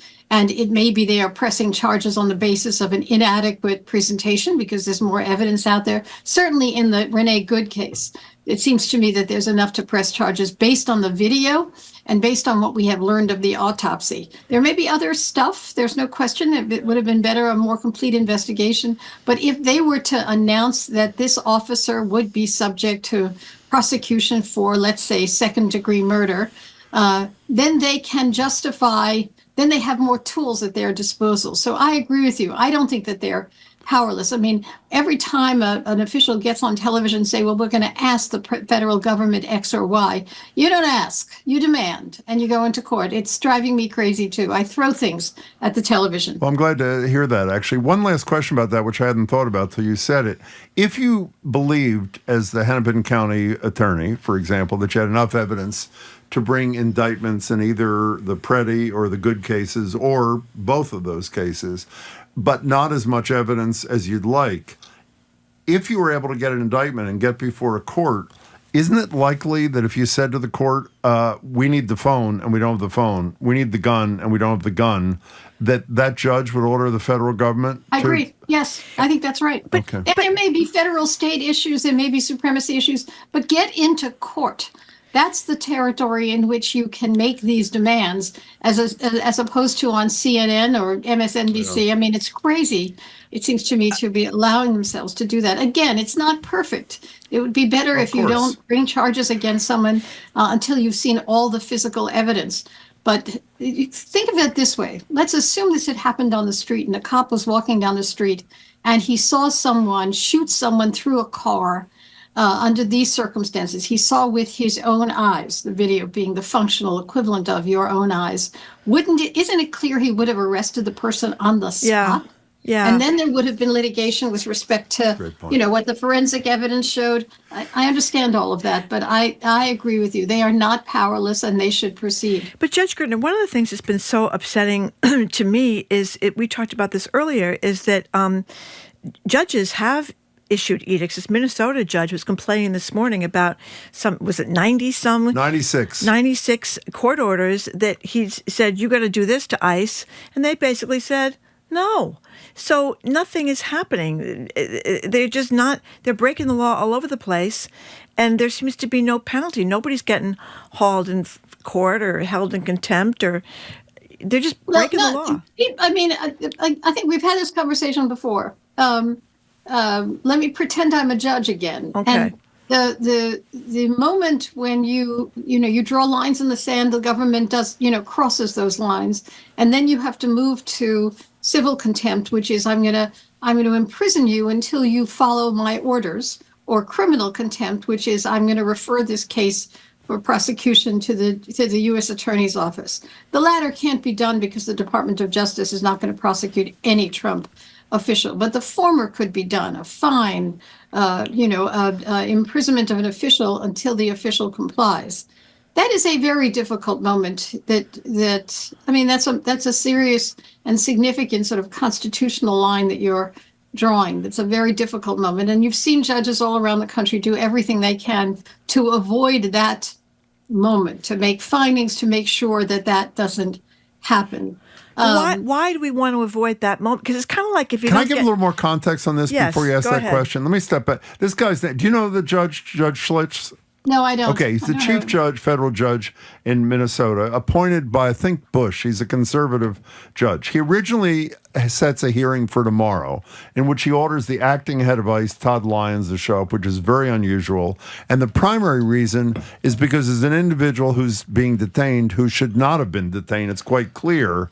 And in anticipation of being forced to go to court in Minnesota, Lyons and ICE release the guy, and he cancels this contempt hearing, though the judge says ICE has likely violated more court orders in January 2026 alone than some federal agencies have violated in their entire existence. And I guess the question, to follow up on Marjorie's first, why is that not enough, even if the threshold is high?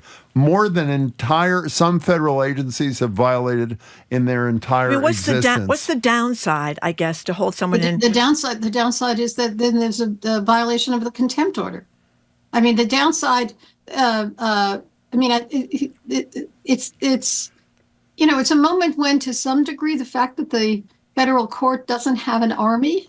Is relevant. But you're basically saying, Judge Gertner, because the administration is lawless, you can't find them in contempt because they'll what I'm saying is that judges need to dot their I's and cross their T's. Look at the case involving Abrego Garcia. Yeah. Is it Abrego? No, it wasn't Abrego Garcia. The guy that went to El Salvador. That's right. Because of a mistake.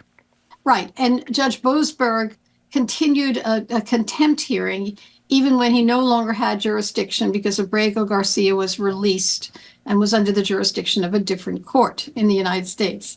And so he persisted and is holding a contempt hearing. He found probable cause to believe that government officials were in contempt. It goes up to the next rung, the Court of Appeals, the D.C. Circuit, and he's reversed on that finding, and they return it to him for additional fact-finding. He's now doing the additional fact-finding, and the case is going up again, where there's again a potential reversal.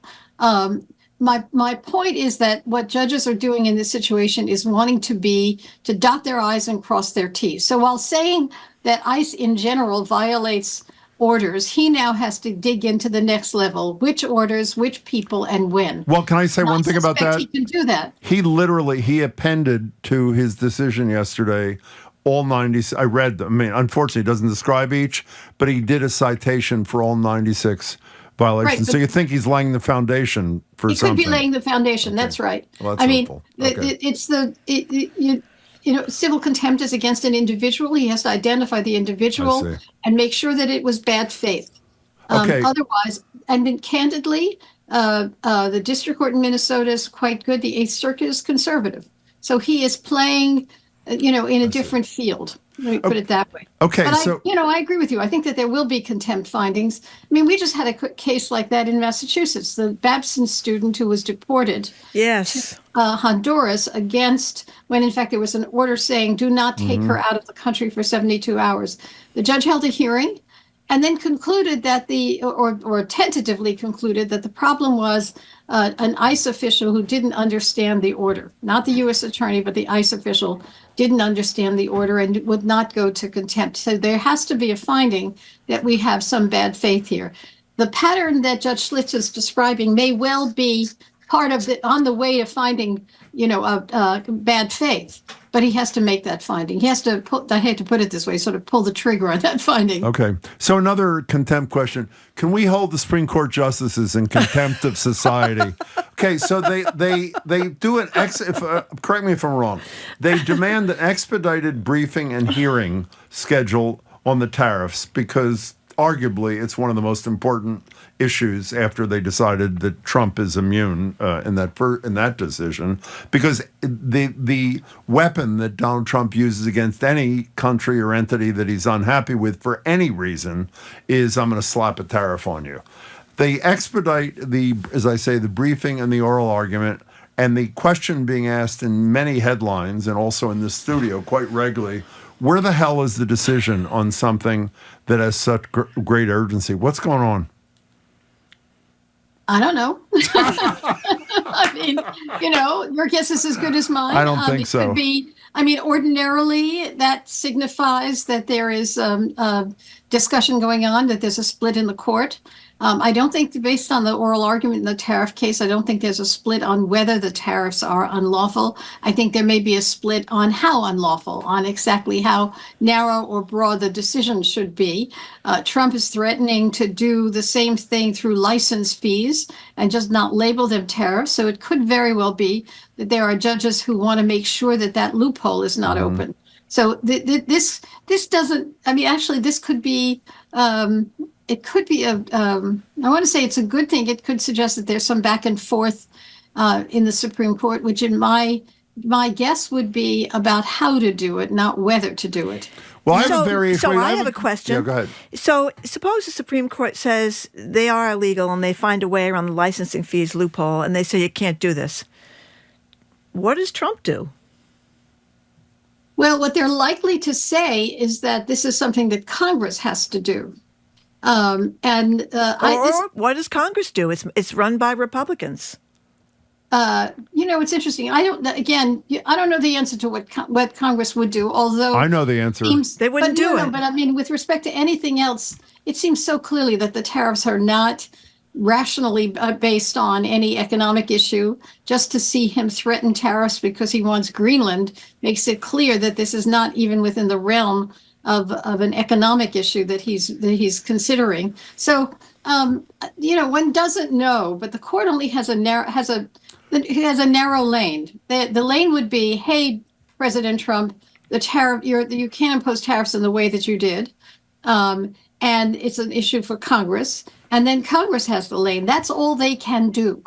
And then in terms of how to enforce that, once it's declared unconstitutional, it can't be imposed anymore. And unless your question is, will the line officials in the government, follow through and actually stop the imposition of tariffs, the answer is they should, but I don't know whether they will. Well, this is underneath all my questions, is that whether it's the judge in Minnesota or people's due process rights, which are being trampled all the time, going into people's homes and dragging them out, all these things or states' rights versus they seem like they're all unlawful and nothing is happening. It's kind of some federal courts below the Supreme Court are declaring them unlawful or unconstitutional. Yeah, but the Supreme Court is not. But a lot of the times when the court, as we just finished saying, the 96 things that he said were violations of court orders. They just violate the court orders. It seems as though we're in a lawless administration at this point, and there's no penalty for these breaking of the laws. I think that the answer is more specific than that, Marjorie. I think the ICE issue, the ICE question, there are two kinds of cases that have been brought against ICE. One are cases enjoining a particular practice. You can't you can't arrest people without probable cause, or you can't go into people's houses without a warrant. Sort of this litany of injunctions enjoining them from doing X or Y. And then there's a broader lawsuit in Minnesota, which is get the hell out, which is against the surge in particular, right? There are individual cases that an individual undocumented person could raise, which is I should get bail, et cetera. Those are the much more difficult cases because oftentimes people are gone and out of the country before they can even post bond. Or detained in a place that nobody can find them. Isn't that a due process problem? It is a due process issue, but you have to find an individual who has been harmed who would bring the lawsuit. And we've seen that in an unusual setting, like the lawsuit we just saw on the family of two people who were killed in Trump's attacks on the ships in the Caribbean. Oh, right. And they're bringing a case. So, I mean, there is a reaction. There's a reaction in court that will take some time. But as Jim's question was, there has to be a political reaction, which is to say the Congress has to withhold money from DHS. The Congress has to take a position on tariffs and say these tariffs are illegitimate. The court has the role of a court, not the role of a executive and not the role of the legislature. And then, frankly, Minnesota, the citizens of Minnesota did the right thing, which is take to the streets. Yeah. That's ultimately that's what you saw in Poland. I guess I'm naive. I remember when the Supreme Court said, this is against the law. That was it. That it stopped. And we're beyond that now. The technical issues, most of the cases before the Supreme Court were cases dealing with preliminary relief while the case continues to be litigated, right? So they'll say, I disagree with preliminary relief, but the case continues to be litigated in the lower courts. And that's the good thing and the problem. It's the good thing in the sense that judges are actually making findings about, bad faith and contempt. The bad thing is there's not a final resolution, but there will be. Can I just say one thing? Because you left the impression when you were talking to Judge Gertner about what Congress would do, you said, of course, they do what Trump wants. I don't agree at all.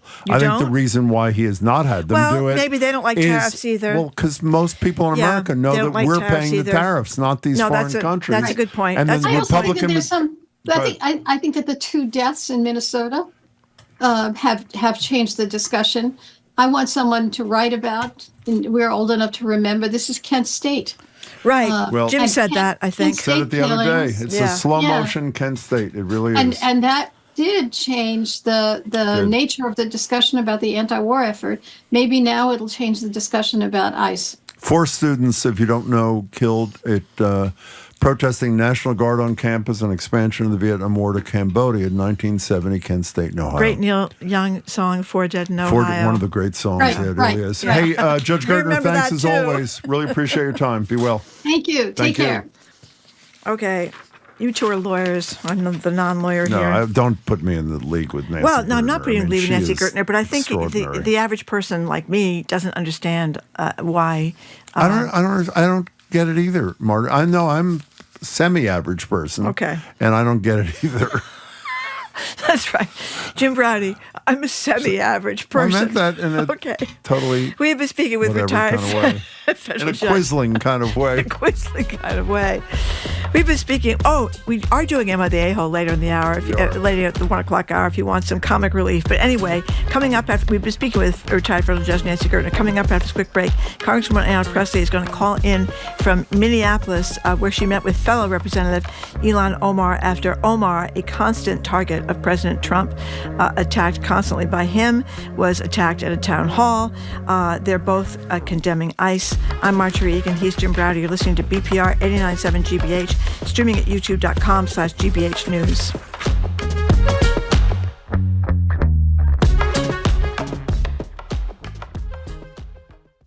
For jazz singer and musician Michael Mayo, jazz is about curiosity, self-expression, and freedom. A lot of the things that we value in this music are things that I think that we kind of should value as humans, as civilizations. Hear the conversation with first-time Grammy nominee Michael Mayo on All Things Considered from NPR News. today at 4, here on GBH News 89.7. Support for our programs comes from you. And Direct Federal Credit Union, a Needham-based financial institution providing loans, saving solutions, and financial wellness resources for members across every stage of life. Learn more by visiting direct.com. Direct Federal, member NCUA. And the Boston Philharmonic Orchestra. Benjamin Zander conducts Mozart's dramatic 20th Piano Concerto with acclaimed pianist Christian Bezuidenhout and Bruckner's majestic 7th Symphony at Symphony Hall, February 13th at 8. bostonphil.org.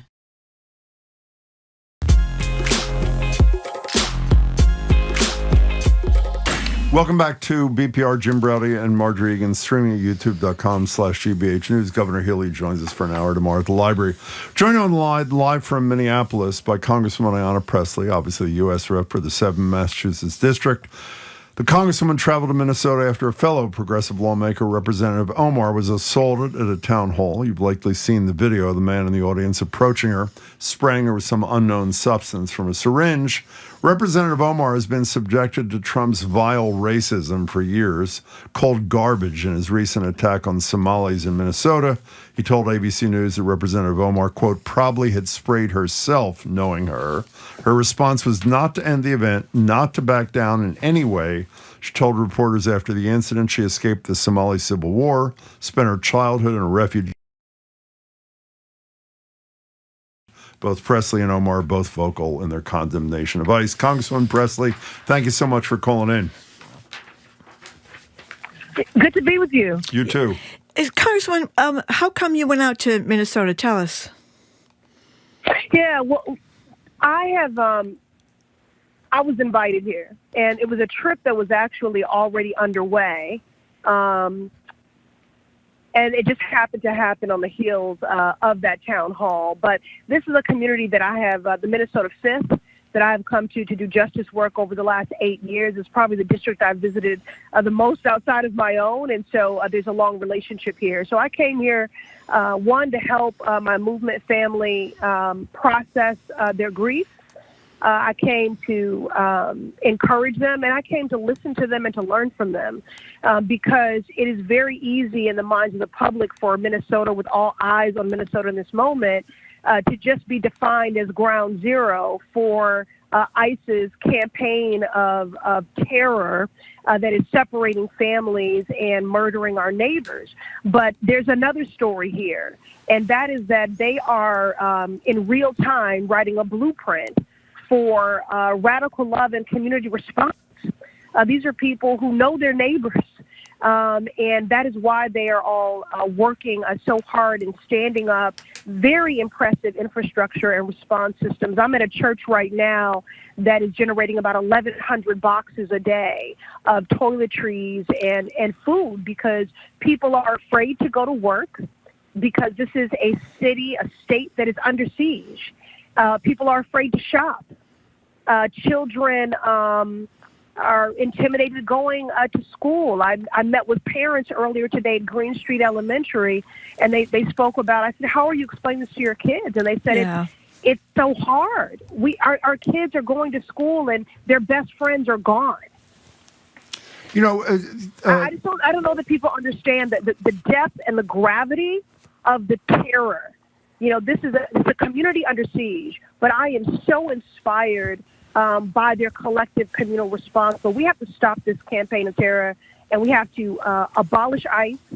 We need to pass my legislation with Senator Markey to end the cruel doctrine that is qualified immunity, because there must be accountability, and those family members deserve to be able to sue those federal law enforcement officers that executed their loved ones. And then Kristi Noem, who is a dangerous cocktail of just authority, bigotry, and incompetence.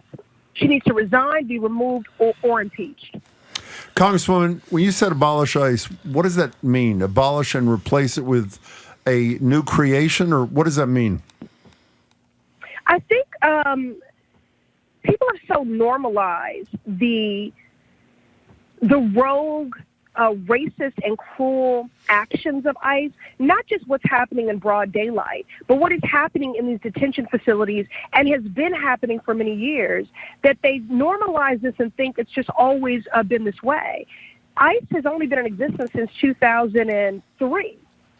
So we have an immigration enforcement system, and we need a real path to citizenship that centers the humanity and dignity of people and of our immigrant neighbors, and that is just.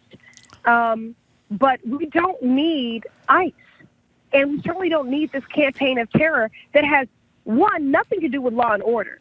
Because how can you say you're about law and order when you violate people's constitutional rights? You are detaining and deporting people without any due process. How can you say that this is about public safety when you are sowing chaos, terror, and fear? I mean, I met with people today.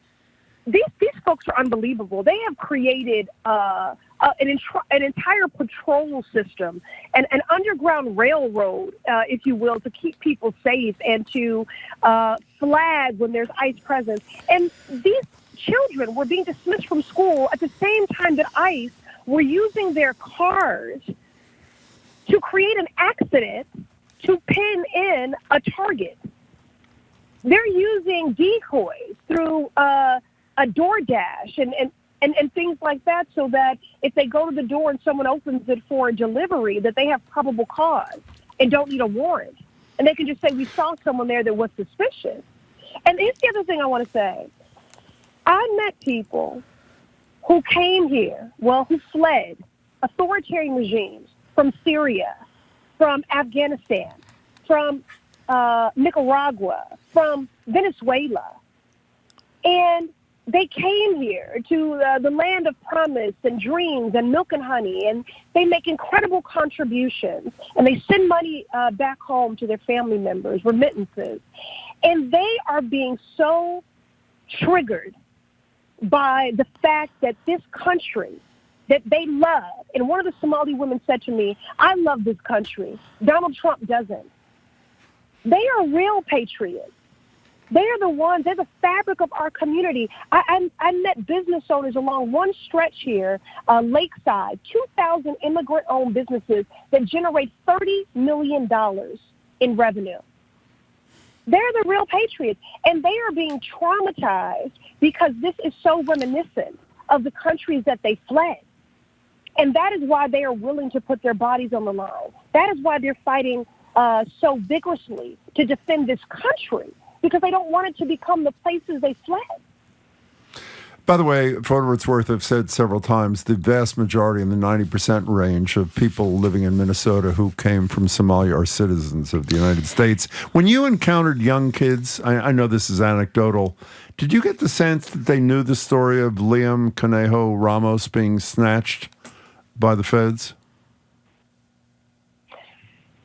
Let me say two things. The first is I found myself welling up when you talked about referencing the hate rhetoric and the targeting of the Somali community. One Somali elder said to me yesterday, please tell people that we are not garbage. She works in the kitchen of one of the schools, and they hand produce these sambusas, which is sort of like a I don't know, like a Jamaican, beef patty, but the equivalent for the Somali community. Mm-hmm. And they are in the schools, and it's on those days that they have the highest attendance because of these sambusas. And they won a national award for the diversity of their school lunch, a national award. And she said, please tell people we're not garbage. I feed people. We're not garbage. Now, to your question about Liam, I haven't spent time with children that young. Okay. I've been spending time with their parents, but their parents have shared that yes, they have an awareness that they are vocalizing fear, but also this terror has become so normalized. You got to understand, I'm with people who are feet away from where George Floyd was murdered. And so they are developing a devastating knowledge and education about the underbelly, of society. But at the same time, just as I experience in one moment my heart breaks for the terror and the devastation, my heart is also restored and made anew. I thought I would leave every space feeling depleted. I don't know if you can hear the energy in my voice, but I'm leaving restored with hope and abundance. And I'm leaving with knowledge that I will bring back to Massachusetts, because I am very clear-eyed and resolute about what needs to happen to ensure our own readiness should a terror campaign like this find its way to Massachusetts. Congresswoman, I think you had a chance to meet with the Congresswoman Ilhan Omar after her attack. What happened? We only have a couple of minutes, Yeah, we only have a couple of minutes, sorry. Oh, yeah. And I also want to be very clear. I already have cities and school districts that are, feeling the impacts of ICE. So I want to acknowledge that is already underway, but just not at this degree. Mm-hmm. And I pray it never comes, okay? Ilhan is my sister. Our sisterhood is no gimmick. It's enduring and real. And the first thing I did was run to her. And we've been shoulder to shoulder through my entire schedule in my time here in Minnesota while we're in community with leaders and educators and small business owners and parents and the like. But she's unflinching. She's unflappable. And as she has said many times before, she has survived war. And so she does not give many things her tears, nor does she surrender to fear, because she is committed to this work and to her community and to the defense of a free country. Before you go, briefly, there was a quote from you in the Globe where you said, and maybe you described what you meant already, but just to be clear, you said Trump is a dictator. Only way to beat a dictator is with defiance. In a minute, literally, Congresswoman. What is that defiance? How do you define that? Yeah, that defiance is not only the actions of 213 members of a Democratic caucus and, holding the line and withholding our votes and ensure that we don't fund this campaign of terror with DHS and ICE, but you can be defiant with your vote. You can, as an everyday citizen, you can be defiant with your feet. The people that are here packing 1,100 boxes to take care of their neighbors with toiletries and food, that's an act of defiance, because they're being defiant to the dark dystopian cruel view of this country that Donald Trump has. They're rejecting it. So defiance is how you reject the cruelty and hostilities of this administration, which seeks to divide us. So be defiant with how you spend your money. Be defiant with how you cast your votes. Be defiant with where you move your feet. But we must be defiant, because we are not in a march towards authoritarianism. It is upon us. Congresswoman, as always, we really appreciate your time, and send our thoughts to Congresswoman Omar, too. Thank you, Congresswoman. Thank you. We have been speaking with Congresswoman Ayanna Pressley live from Minneapolis, where she's been meeting with the people there, including the other Congressman, Ilhan Omar. We should say, by the way, some of the posts from the guy who sprayed her were pro-Trump posts. Yeah. That's worth. Yeah. He had some problems, obviously. Coming up after the 1 o'clock news, going to be joined by Providence Mayor Brett Smiley. He's recently signed his executive order declaring certain places in the city ICE-free. We're going to talk to him. He's going to zoom in right after the 1 o'clock news. I'm Marjorie Egan. He's Jim Browdy. Listening to BPR 89.7 GBH, streaming at youtube.com/GBH News.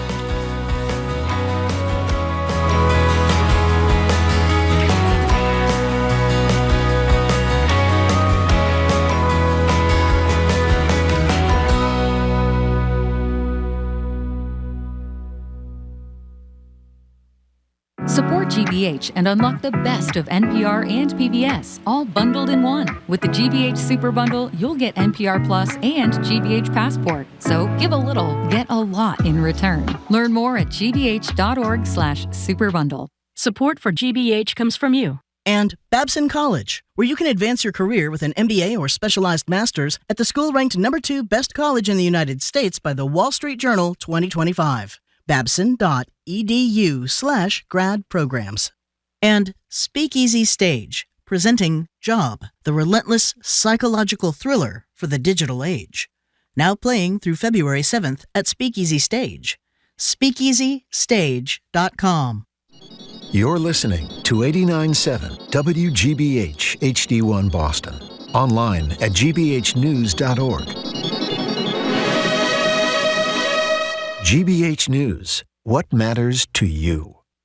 I'm Jim Browdy, ahead on Hour 3 of BPR. We'll talk to Providence Mayor Brett Smiley about the impact of the deadly shooting at Brown University last month and how he's attempting to create what he calls ice-free zones in his city. I'm Marjorie Egan. Then we'll end the hour with you and a scenario involving a husband who just can't stop or won't stop quoting song lyrics during serious conversations with his wife. Should she just shake it off? Or should he stop in the name of love? It's Am I the A-Hole Day? Call me on the line to weigh in. That's next, BPR 89.7 GBH.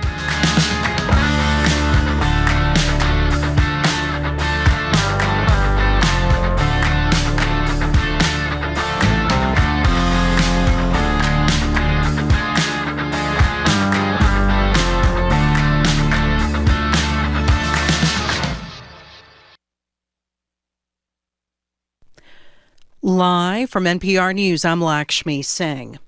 The federal government is a step closer to a partial government shutdown by this weekend. Today, the U.S. Senate was unable to advance a 6-bill package to keep agencies funded and operating beyond tomorrow night. President Trump addressed the prospects of a shutdown a short time ago during his first cabinet meeting of 2026. Hopefully we won't have a shutdown. We're working on that right now. I think we're getting close. The Democrats, I don't believe, want to see it either.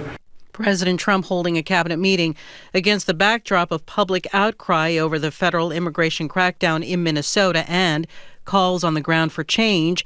Minnesota U.S. Senator Amy Klobuchar is running for governor. Now is our moment to renew our commitment to the common good. I'm asking Democrats, independents, and Republicans to join our campaign. It is a homegrown one born in a moment like no other. Klobuchar declared her campaign in a video message today after Governor Tim Walz ended his re-election bid, facing GOP criticism of widespread government services fraud on his watch. The Democrats are both outspoken critics of President Trump and the immigration enforcement surge in Minnesota. That's prompted mass protests and led to the fatal shootings of 2 U.S. citizens, Renee Macklin Good and Alex Preddy.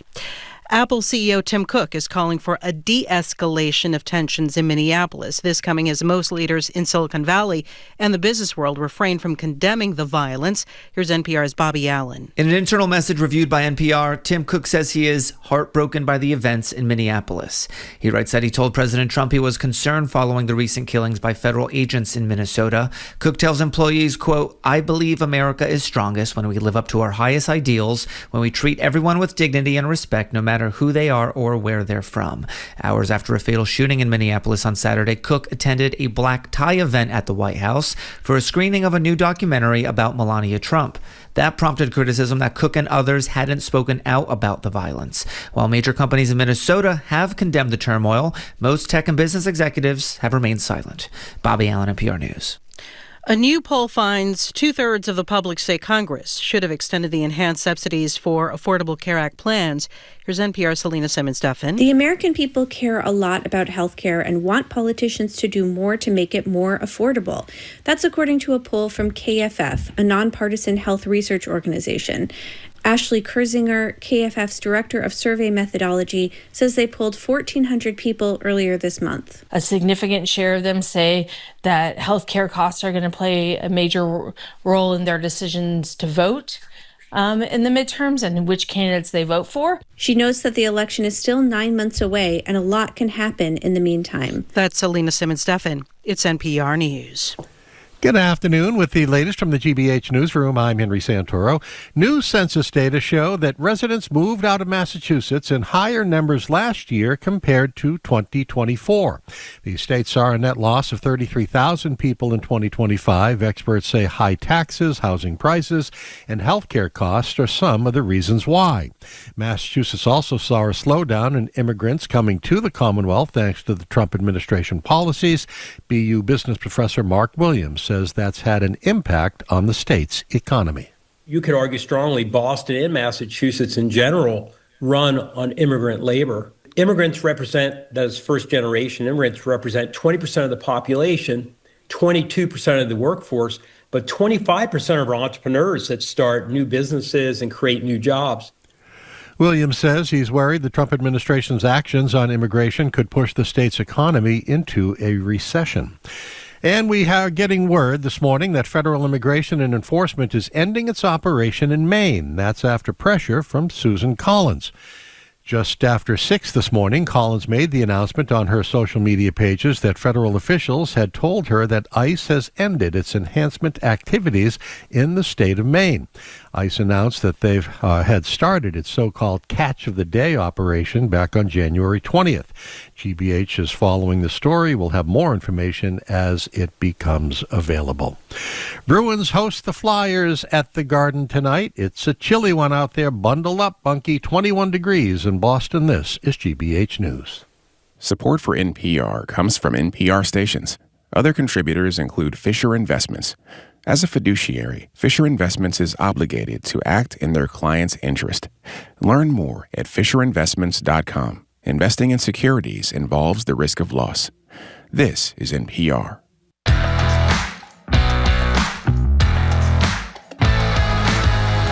Welcome to hour number 3 of Boston Public Radio. Jim Brady and Marjorie Egan. We are streaming at youtube.com/GBH News. We'll be live at the Boston Public Library tomorrow. Governor Maura Healey will be with us from noon to 1 at the library, taking our questions and yours. And the mayor, Michelle Wu, will be with us February 10th, also from noon to 1, taking our questions and yours. Hello again, Jim. Hello again, Marjorie. Speaking of mayors, we're now joined on Zoom by the mayor of Providence, Rhode Island, Brett Smiley. Mayor Smiley, it's good to see you again. Thanks so much for your time. Nice to see you, too. Thanks for having me. Yeah, thank you very much for joining us. So I wanted to start with about a month after the brutal murder of multiple students at Brown University. What's happening there now? Is things different? Has security changed? What's the story, Mayor? Yeah, so I think most importantly is our concern for the recovery, the sort of mental health recovery for particularly the Brown community, but the broader community as well. And so Brown has started an initiative to ensure that everyone on campus, students, faculty, staff, have resources available. The community, the Providence community and the state has done the same. There's counseling available through Family Services of Rhode Island. And then on the security front, Brown's made a bunch of changes already. They have a new interim chief, which used to actually be the Providence Police Chief, Hugh Clements, who's an excellent law enforcement leader.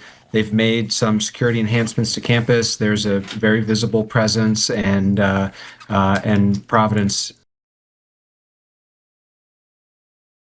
All of this is about trying to find that right balance, which is nobody wants the campus to be a fortress, and it also can sort of go too far to have a police officer on every corner. But we want to make sure, obviously, that the students and my residents and neighbors also feel safe and comfortable after this really shocking event that something like this has not happened in Providence before. You know, the two people, people know this, but Ella Cook was one of the people who was killed, and Muhammad Aziz Amarzekab. I hope I pronounced his last name right. I didn't mean to be disrespectful if I didn't.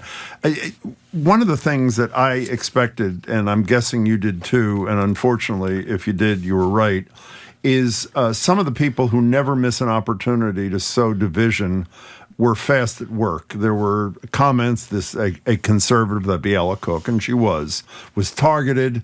Tommy Tuberville, who never misses an opportunity, United States Senator, to divide, did the same thing. Representative Luna, another Republican from Florida. What was the impact, if you thought about it or felt it, Mayor, of those kinds of comments in the environment right after these killings? I mean, the impact was real. It added additional stress and chaos in the middle of the investigation, and it spilled over into, it fanned the flames of sort of internet conspiracy theory, and there were multiple individuals in the Providence community, including people at the Brown community, who were sort of falsely targeted, that fit a narrative that certain elements were trying to make the facts match what they wanted to be the outcome, to advance sort of a hateful rhetoric or a longer term agenda that they might have. And it's very difficult to combat misinformation in this day and age. And we could put out as many corrections as possible, but once some of these statements are out into the world, there's no way to put that genie back into the bottle. And I've certainly observed these things happen in other places, but Providence has never been subjected to this before, and so it was really unsettling and even unsafe for totally unrelated, innocent parties in Providence. What was the impact? If I can just stay on this one, just one more thing on this, if I may. Yeah, I was going to talk about the student. Yeah. Oh, you do that, and then I'll. Yeah, a Palestinian student was erroneously apparently thought to be the perpetrator here, and talked about this being a, quote, unimaginable nightmare, nonstop death threats, and accounts were piling up online. Nearly 5,000 different posts appeared with his name on them over the next 4 days. I mean, you're right. This was like an explosion of misinformation, Mayor. It was, and it's a combination, sort of the worst combination of sort of armchair investigators on the internet with no credentials, and we have no idea where they were. I'm not even sure if they were all people, and some might have been bots for all we know. Perpetuating and advancing uncorroborated information, and then accelerated by cable news and then some of these national political figures. And so all of these things, created this furor, and it not only, I don't want to say it slowed our progress, but it was certainly noise that we had to try to ignore. But then also, as you rightly point out, Marjorie, there were real people involved here who had nothing to do with anything, that were victims of being a part of either the Providence community or the campus community, that were going through the same process of grieving and fear and everything else through the investigation. Then to have this extra layer of personally and identifiably being targeted, it's just shameful, and a sad commentary of sort of where we are in this country today. Piece of wreckage from this tragedy. Before we leave this, what was this like for you? I mean, it's somewhat horribly analogous to what Mayor Fry is going through, doing his job, and whatever people think of him, and all of a sudden, thrust into the national spotlight after two horrible tragedies. Similar thing happened to you in December. What was the impact on you personally, not as mayor, but as human and resident? I mean, so we've been told through the mayor's conference and other professional groups that I've been, made better by, that it's not a question of if, it's a question of when, and that you need to prepare for moments like this. And intellectually, I accepted that it could happen anywhere, but there's still that deep down emotional thing where you think, well, it won't happen here. Theoretically, I understand it could happen anywhere, but not Providence.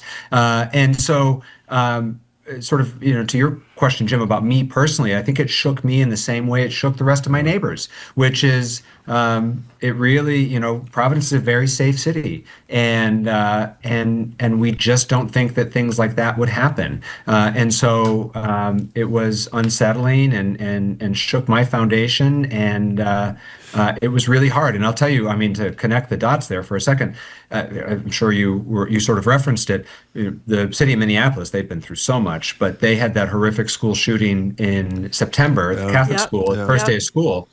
I received, a lot of outreach from colleague mayors from around the country, and a disturbing number of whom had said, "We've been through this before. Let me know how we can help." Which way too many mayors said that than they should have, because of the scourge of gun violence and mass shootings in our country. But I talked to Mayor Fry multiple times through this process where he was offering me advice and support, only to 6 weeks later for me to be texting him saying, how can we help you? Mayor Smiley, Mayor Wu was with us last week, and she said she was going to this conference of mayors, which I'm guessing you're at, is in D.C., correct? Yes. Before we talk about some of the plans you specifically have, these ice-free zones and things like that, the sense I get, I watched, Marjorie did too, Mayor Fry on a CNN town hall last night for a half hour, and it was, while the level of anger that I thought was totally appropriate. What is troubling, and I'm guessing is troubling to people who have your job around the country, it seems the will to protect your people, your constituents, from the excesses of ICE is clearly there. The ability to protect your people from the excesses of ICE and the violence of ICE may not be there. So before you talk about what you're doing in Providence, is there that sense of frustration amongst your fellow mayors in Washington, or do they have more concrete, achievable plans that I'm aware of? It's a clear sense of frustration. And I'll tell you, yesterday we had a press conference down here at the mayor's conference, and I feel, there's lots of reasons to feel sympathy for Mayor Frey, one of which is the ICE activity in Minnesota is not just in Minneapolis, it's also in some of the surrounding suburbs. And one of those mayors from one of the suburbs spoke at our press conference yesterday. And she's an older woman of color, Republican, and there's a fair amount of ICE activity in her community. And, I don't know exactly how old she is, but she's an older woman. She's a lovely woman. She's been mayor for a long time, small suburb. She's now traveling with her passport because the out of state, out of town federal agents don't know that she's the mayor, and she has concerns for herself, and she shared all of this yesterday. Who is that, by the way? I'm just curious. Who is it? Her name is Elizabeth Kautz, and so there is real frustration with a sense of powerlessness, and we are all trying to. Part of the reason that I'm here is it's the predominant topic is we're sharing best practices and tactics and trying to figure out that balance, whereas ICE, much to many of my constituents' dismay, is in fact a legitimate federal law enforcement agency. That doesn't mean that they're behaving lawfully, but it is a legitimate law enforcement agency. There is the supremacy clause. It does limit the ability for us to do certain things from local law enforcement. But at the same note, we still we see criminality. We know criminality when we see it. We know wrongdoing when we see it, and the sort of accountability that Providence police, and I presume Boston police, are held to does not appear to be the sort of accountability that these folks are being held to. When an officer does something wrong in Providence, their gun is taken, they're given a report, they're put on leave, there's an investigation. We have no confidence that any of that's happening with the wrongdoing that we're seeing, not just in Minneapolis, but in other places as well. And so we're all trying to figure out what tools do we have, what options do we have, and we're sharing some tactics, but there's still far fewer real tools at our disposal than most of us would prefer. So why don't you tell us, you've doing some executive orders trying to create ICE-free zones, and tell us what you've proposed in light of what you just said. Do you believe what you proposed is enforceable, or it's more a statement of will, for lack of a better expression? I think it's both. And so what we've proposed is, roll back the tape for just a second to the fall. I signed my first executive order on the topic, reaffirming Providence Police's policy to not participate in civil immigration enforcement. It's similar to what you have up there in Boston. And then that was formalized in city ordinance, which I then signed. The latest is with respect to any city-owned property that would prevent federal agencies from using things like city-owned parking lots and other property for the purposes of staging, coordinating, or planning civil immigration enforcement. And what it provides, it's not going to solve all of our problems. It's not going to keep ICE out of Providence. But what it does say loud and clear is that, we're looking for every way to make it clear that we will not make it easier on them. We will not participate in, and we're not going to provide them space to plan what we believe to be a wrong-headed approach to immigration enforcement. The enforceability of this, we certainly have the right to enforce who uses our property, including federal agencies, and the practicality, we hope, will deter them from using our property to sort of make it more difficult to do civil immigration enforcement in Providence. And then it also, and this is really important, and it bridges back to what's happening in Minneapolis right now, it is critical, I think, that the Providence community continue to have trust in their government and in their police department. Because as we've seen, I'm really proud of our department. They know how to do de-escalation. They have a responsibility to protect all members of our community. And what we're seeing from these other places is the opposite. We have officers who are escalating, not de-escalating. And when Providence police show up to a scene, particularly if we had a widespread deployment, I want to make sure that my community feels better knowing that Providence police is there, as opposed to feels more afraid because Providence police is there. And actions like this, which was presented with the police chief standing next to me, hopefully cements or maintains that trust that my neighbors have in their police department. And while that's a little intangible, it's hugely valuable. We're talking to Mayor Brett Smiley from Providence. Mr. Mayor, we talked about this with our own mayor in Boston, Michelle Wu, but tell people, because I think there's a lot of confusion here, why is it important to you that your police department in Providence does not engage in helping with civil immigration enforcement? Why does that matter? Yeah, because it makes us all safer is the short answer. If immigration officers, and by the way, this pertains to the executive order also, if they have a judicial warrant, we will honor it. If they have a judicial warrant, they could use one of these pieces of public property. But what we're seeing today is that almost all of it is without a judicial warrant. And the reason that matters is, just to sort of explain it to the folks who may not know, is because that means that a federal agent has to go to a judge, has to present evidence.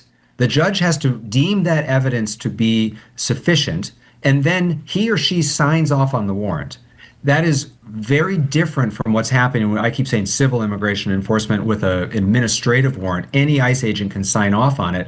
We don't have any confidence that this person is a violent offender, that there's been any review of evidence, or that there's been any secondary party, in the judge in this case, that's evaluated that evidence.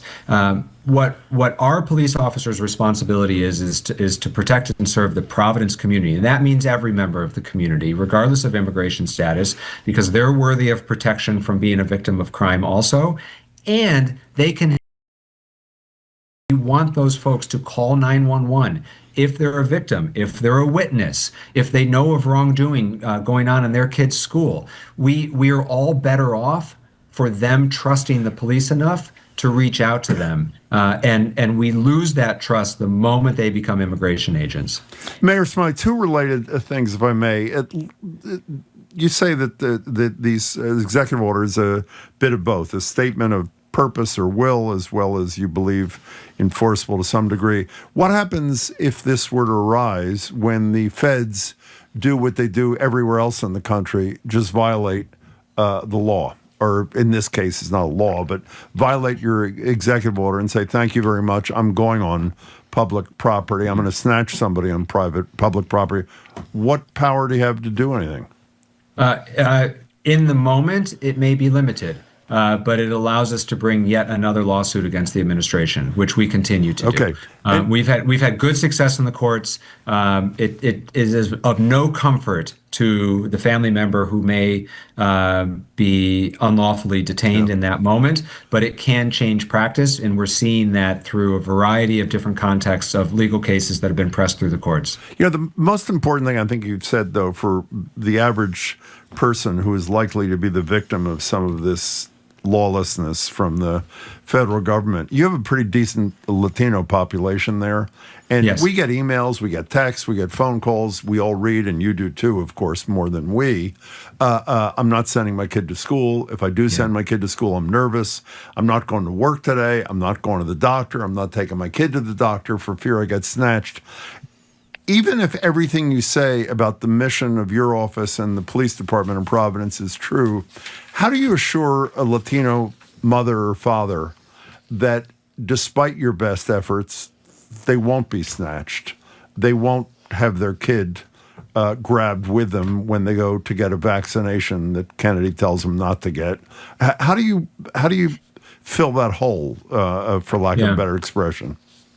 So, I've learned that in my service that the best way to maintain trust is to be honest with people. And so we can't make an ironclad promise that their child won't be detained or that the parent won't be detained. We can't make that promise. We don't know. What we do, and I'm sure it's the same in Boston, we spend a lot of time either verifying or debunking myths and rumors. For some time now, every time there's a black SUV in certain neighborhoods, there's a text chain that goes off that there's ICE in the neighborhood. And we spend a lot of time chasing those down to know if they're real or not. And then we communicate that. And so we try to give people the best information we can so they make the decision that's right for their family. And then I also recognize, honestly, that sometimes I'm not the best messenger. The most trusted messenger in many of these cases are pastors and priests and community leaders that have a deeper level of credibility and trust with certain residents. And so we spend a lot of time sharing information with them as well so that they can be that trusted conduit of real information so that families do the right decision by them. But it's already having an effect. There's Dominican lunch counters on Broad Street in Providence that are really struggling. And the reason they're struggling is because they don't have customers. And they don't have customers because people aren't going to work. And so we know this is happening already. And that's happening in a place that has not had a big deployment like Minneapolis or Portland or one of these other places.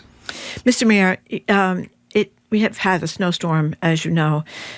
So snow concern is always with us. We have a text from a Providence resident who's very happy that you're making ice-free zones, but this person would like to know when his roads and sidewalks will be ice-free as well. He didn't tell us what his street is, but how's the snow removal down there in Little Rhodey?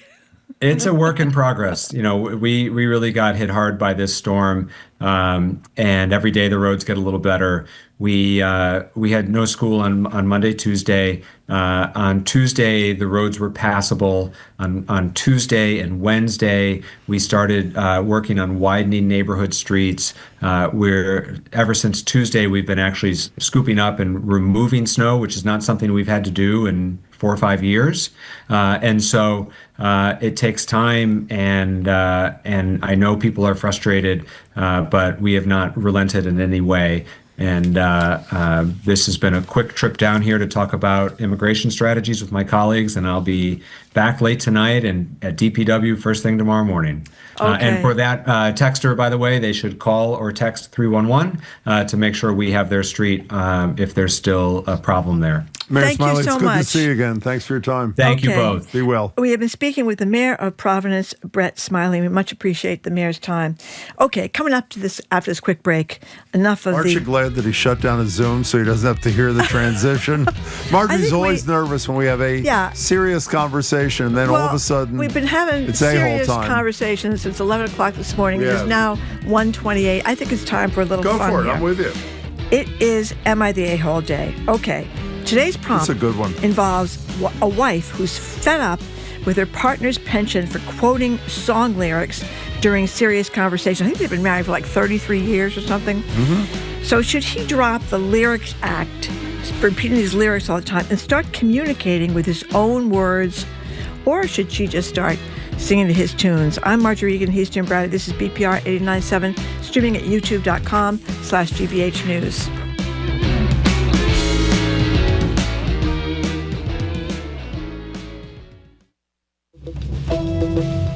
I'm Arun Rolfe. Today on GBH's All Things Considered, Governor Maura Healey announces new steps aimed at protecting Massachusetts residents from ICE. Attorney General Andrea Joy Campbell is suing 9 cities and towns over non-compliance with the MBTA Communities Act. And you may have heard that should a full-on trade war break out with the United States, the European Union could deploy an economic bazooka. What that means and all the day's news starting at 4 on GBH 89.7. Our programs are made possible thanks to you. And the Massachusetts Health Connector for Business. Premium value plans can help small business owners find and offer accessible employee health benefits. Learn more at mahealthconnector.org/business. And Bonsai Bar, hosting pop-up beginner bonsai workshops at breweries across New England. Hands-on classes provide guidance in the basics of bonsai design and care in a group setting. More at bonsaibar.com.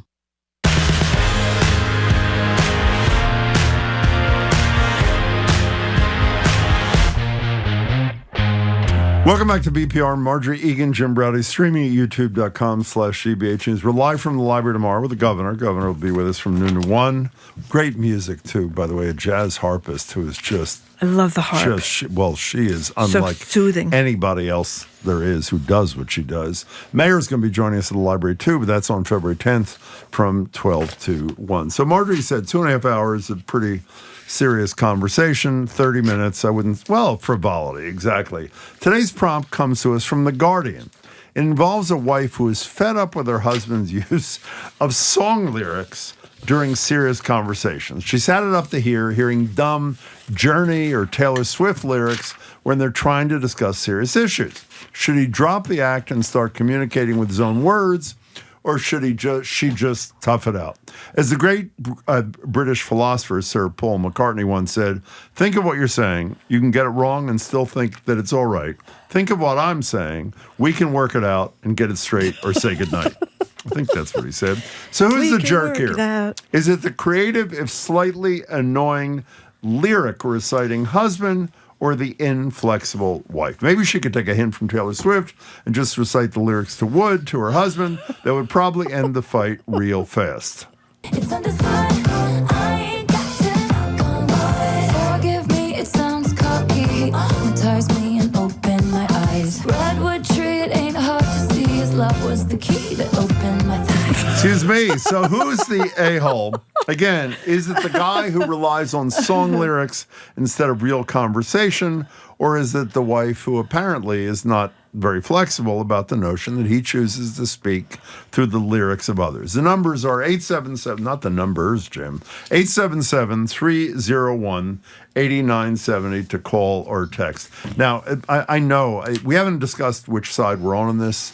I guarantee you Marjorie's going to say, well, I see both sides of this thing. I understand what he's doing, but at the same time, it can be annoying. Am I right? No, I like a good song lyric from one, few, those fights could be kind of de-escalate a little bit. So the a-hole's the wife? No, because this guy, he talks about conversation gets difficult and he walks out of the room. He doesn't want to go too deep into things. So he starts throwing out these lyrics like "Don't Stop Believing" and stuff like that.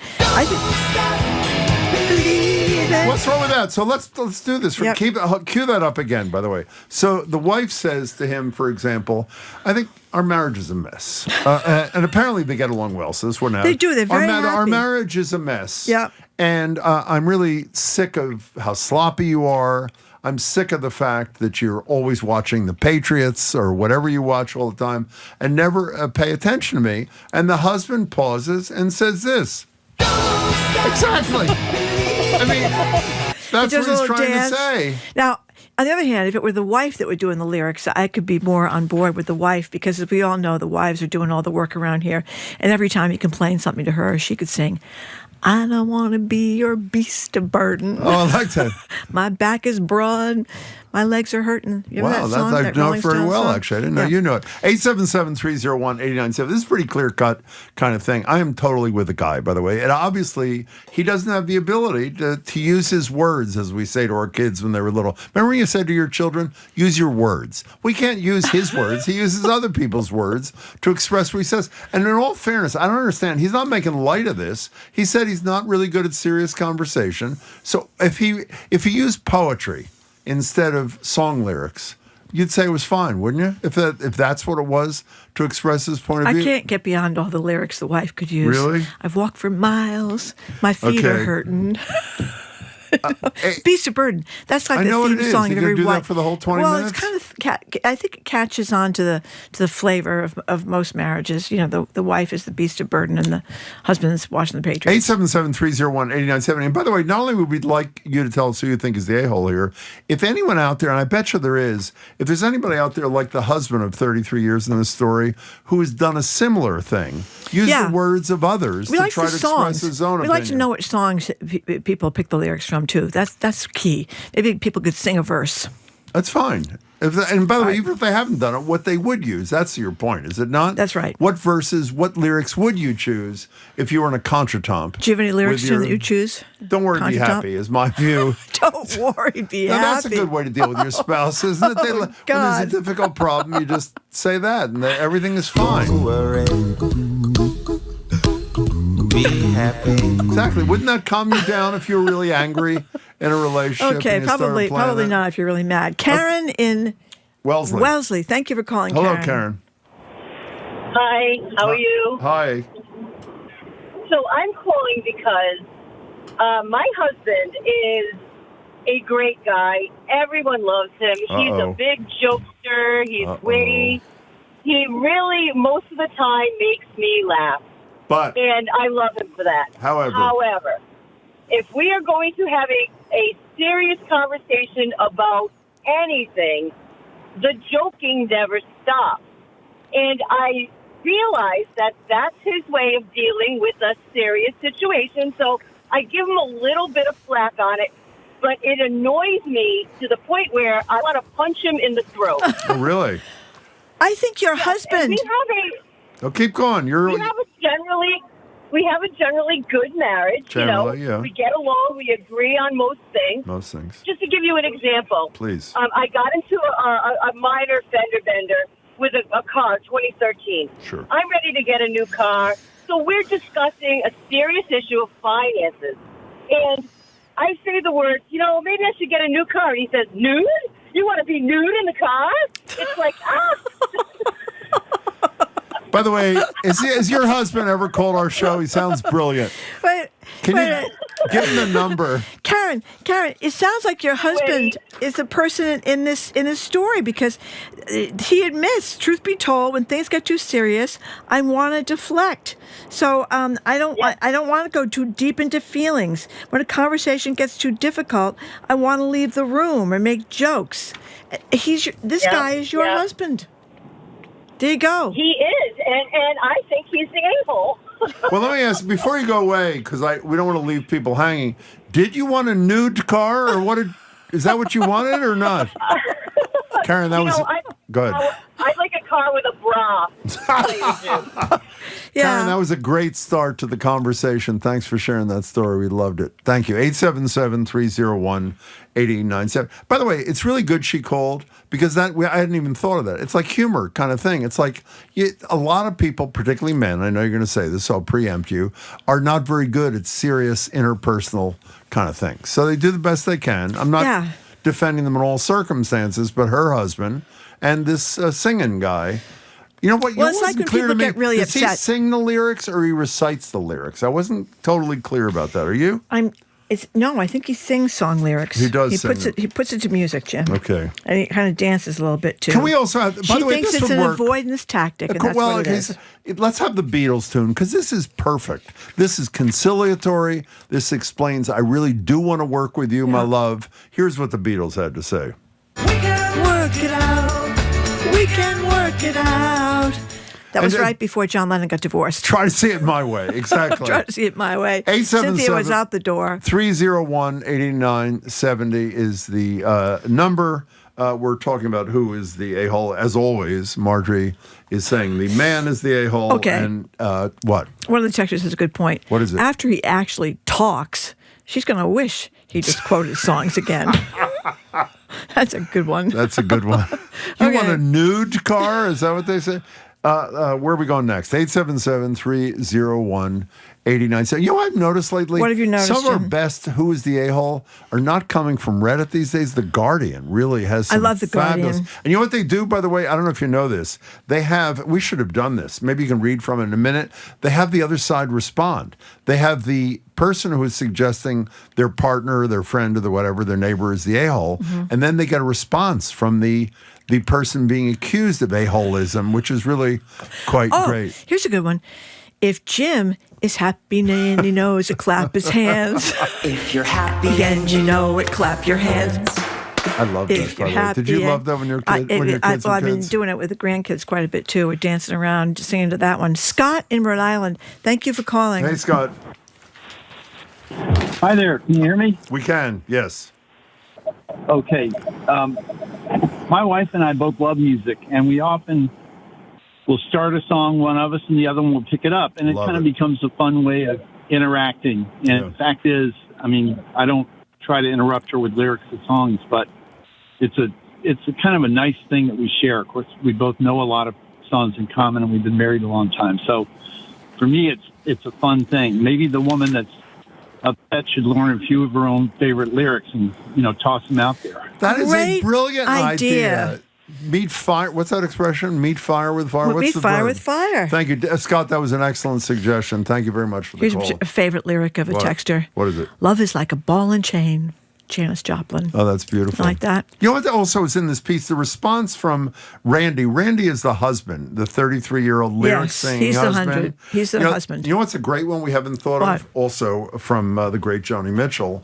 You don't know what you got till it's gone. I mean, that's right. If the spouse or shut the up. partner is saying He's going to take off down exactly. the street. Well, I don't think you proceed it by saying if you don't shut up, you're not going to know. That's a good prelude to that. Maybe you just sing and you pave paradise and put up a parking lot. That's right. That's right. 877-301-8970. There seems to be a decent amount of sympathy for the lyric reciting husband of 33 years in this I think so. kind of thing. Well, he says he wasn't taught to cry from a young age. He was taught not to deal with his feelings. They went to therapy to deal with his lack of being in touch with his feelings, and things have gotten better. So he actually says, he writes in his response in the I'm from the south of the U.S., where men don't talk about their feelings. That's I don't right. think they talk about them in the North either. I don't think so Now, either. after counseling, I understand her more. Okay, let's go to Jim in Milford, New Hampshire. Hi, Jim. How are Hi, Jim. you? Hello. Hello to you. This is where you start talking. What do you think? Okay, well, that was good. Jim, thank you for the call. Meanwhile, we have Joan Armatrading. Is it Joan Armatrading who sang Yeah. Killing Me Softly? No, it was Roberta Flack. Roberta Flack? Okay, that was Joan Armatrading. Close enough. Oops. Roberta Flack. R-E-S-P-C-T. Oh, you're really into Find out this. what it means to me. Yeah, that's a good one. I hope you know who that was. That was Roberta Flack. No, that was Aretha Franklin. Oh, my God. Not Roberta Flack. I knew it was Aretha Franklin. Okay. Let's try Jim in Milford one more time. Jim, are you awake or no? Apparently not. Jim, thank you. Take a nap on us. Call us again another day. Maybe he fell in a drift because he said hello, and now he seems Do you to have remember, disappeared. by the way, I totally forgot about this. One of the blooper reels that Matt Shearer, who used to be our producer, who's now a superstar Did at I sing BZ something News wrong? Radio. No, do you remember the guy that called, and we finally took his call. He was on hold forever. This is the old station. And we thought it was a joke. We took the guy's call, and he was snoring on the phone. And rather than, he had fallen asleep, he had waited so long. And rather than hanging up, do you remember we kept him on the line for like 10 minutes? Yeah. We were talking to him. He's snoring in the background. He never woke up, by the way, and he didn't really He never miss woke up. much, And, no, actually. he didn't answer us. No, that was Diego on the road. You are next on Boston Public Radio. We're talking about who is the a-hole. Welcome, Diego. Hi, how are you? Excellent. Listen, I go with the guy. Why I'll is tell you that? a couple stories. Please. Why? Yeah. Because I sang all my life. When I was a kid, or when I had little kids, somebody would say a word and I would sing a song with that word in it. Okay. And when I was my first marriage, our first date was. Oh, I was going to have him sing, and he disappeared. Call right back. There's one open line. Call right back, and we're going to ask you to sing whatever it is you sang to your first ex-wife. Here's Joanne from New Bedford. I sang "Hit the Road, Jack." He did, and I'm much happier. And then here's another one that says, "I love that Bon Jovi song, shot put through the." Through the heart. It's really not. It's not. And you're to blame. That's not her. Don't. Jim's girlfriend, who was the shot put champion. No, she was in my bar mitzvah class or bat mitzvah class. She was not my girlfriend. I've said it about 1,000 times.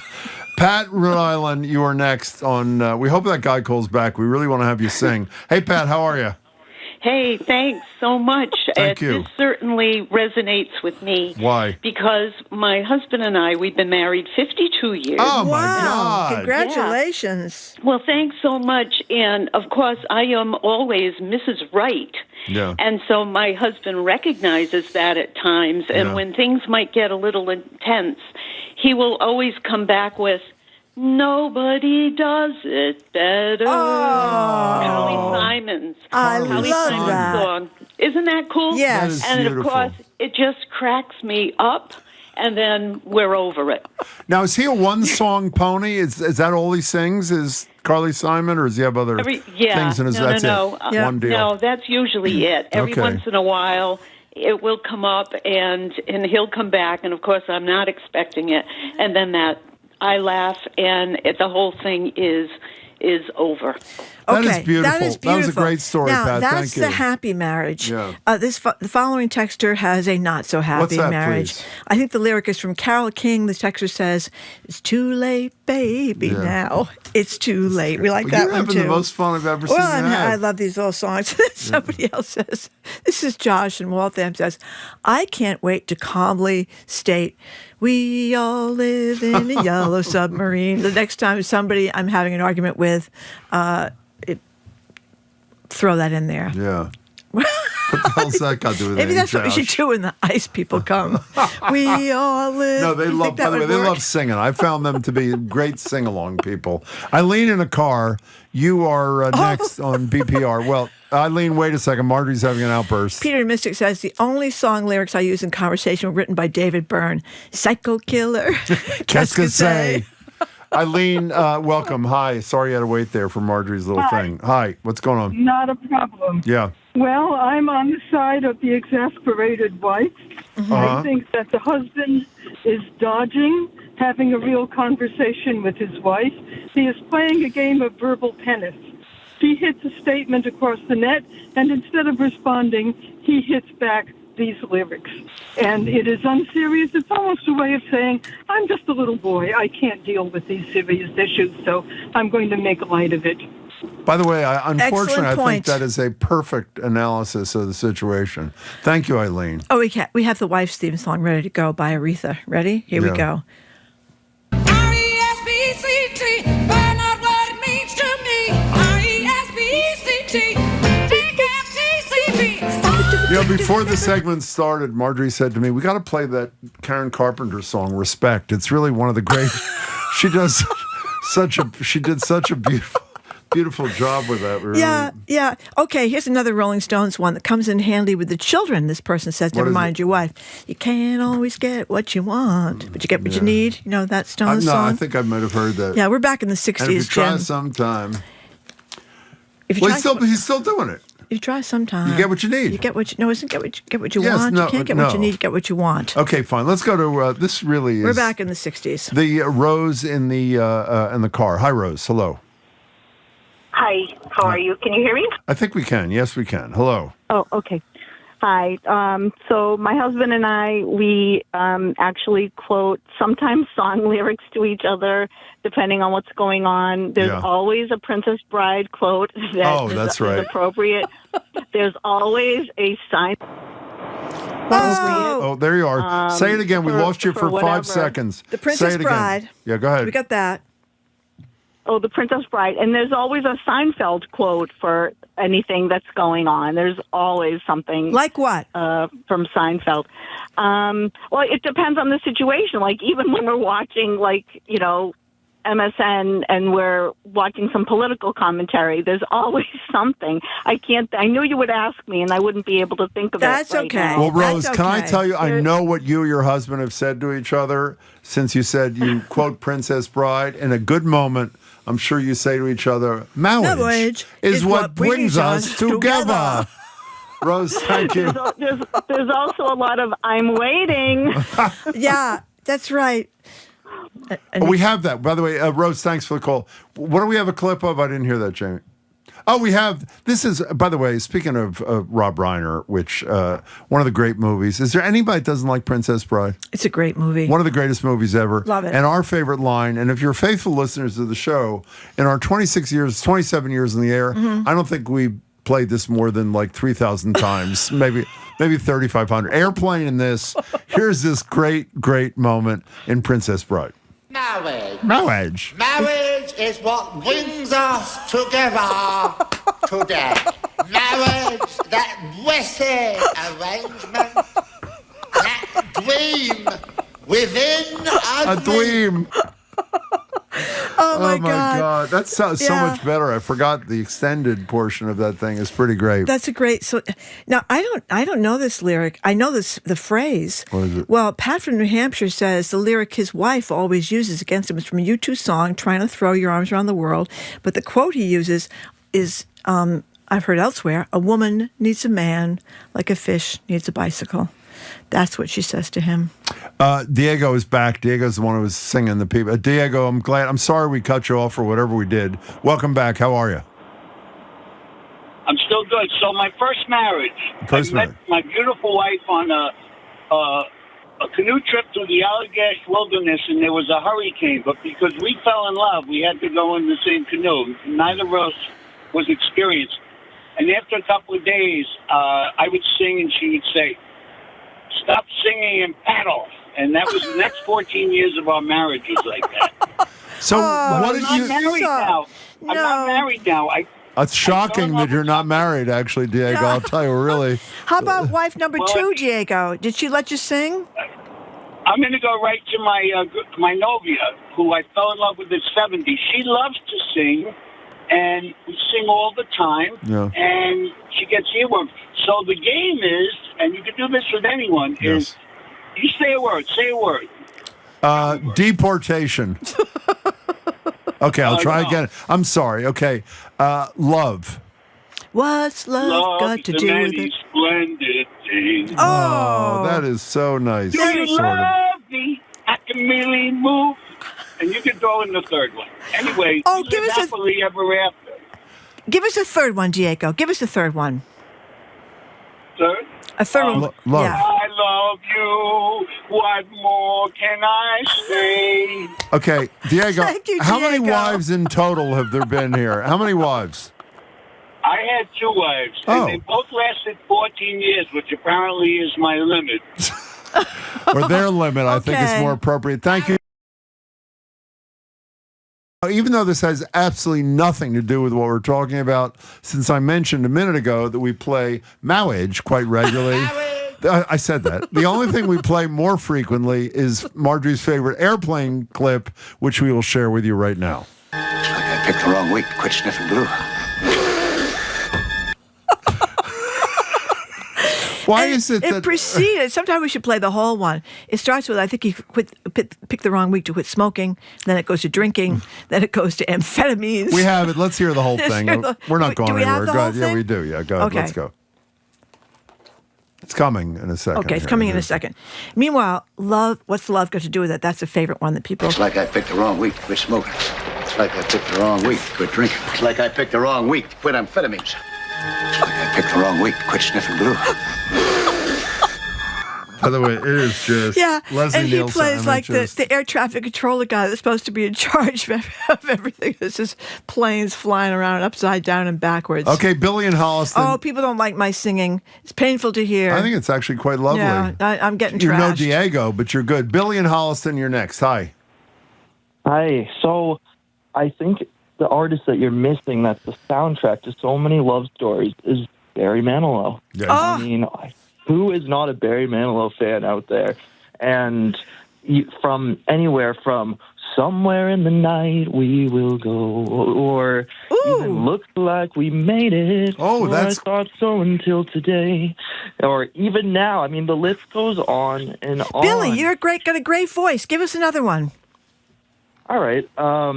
This one's for you wherever you are, to say that nothing's been the same since you've been apart. You really can sing. Now, Billy, was it ruined for you when you found out that Barry Manilow sang a love song to his dog? Was that troubling to you or no?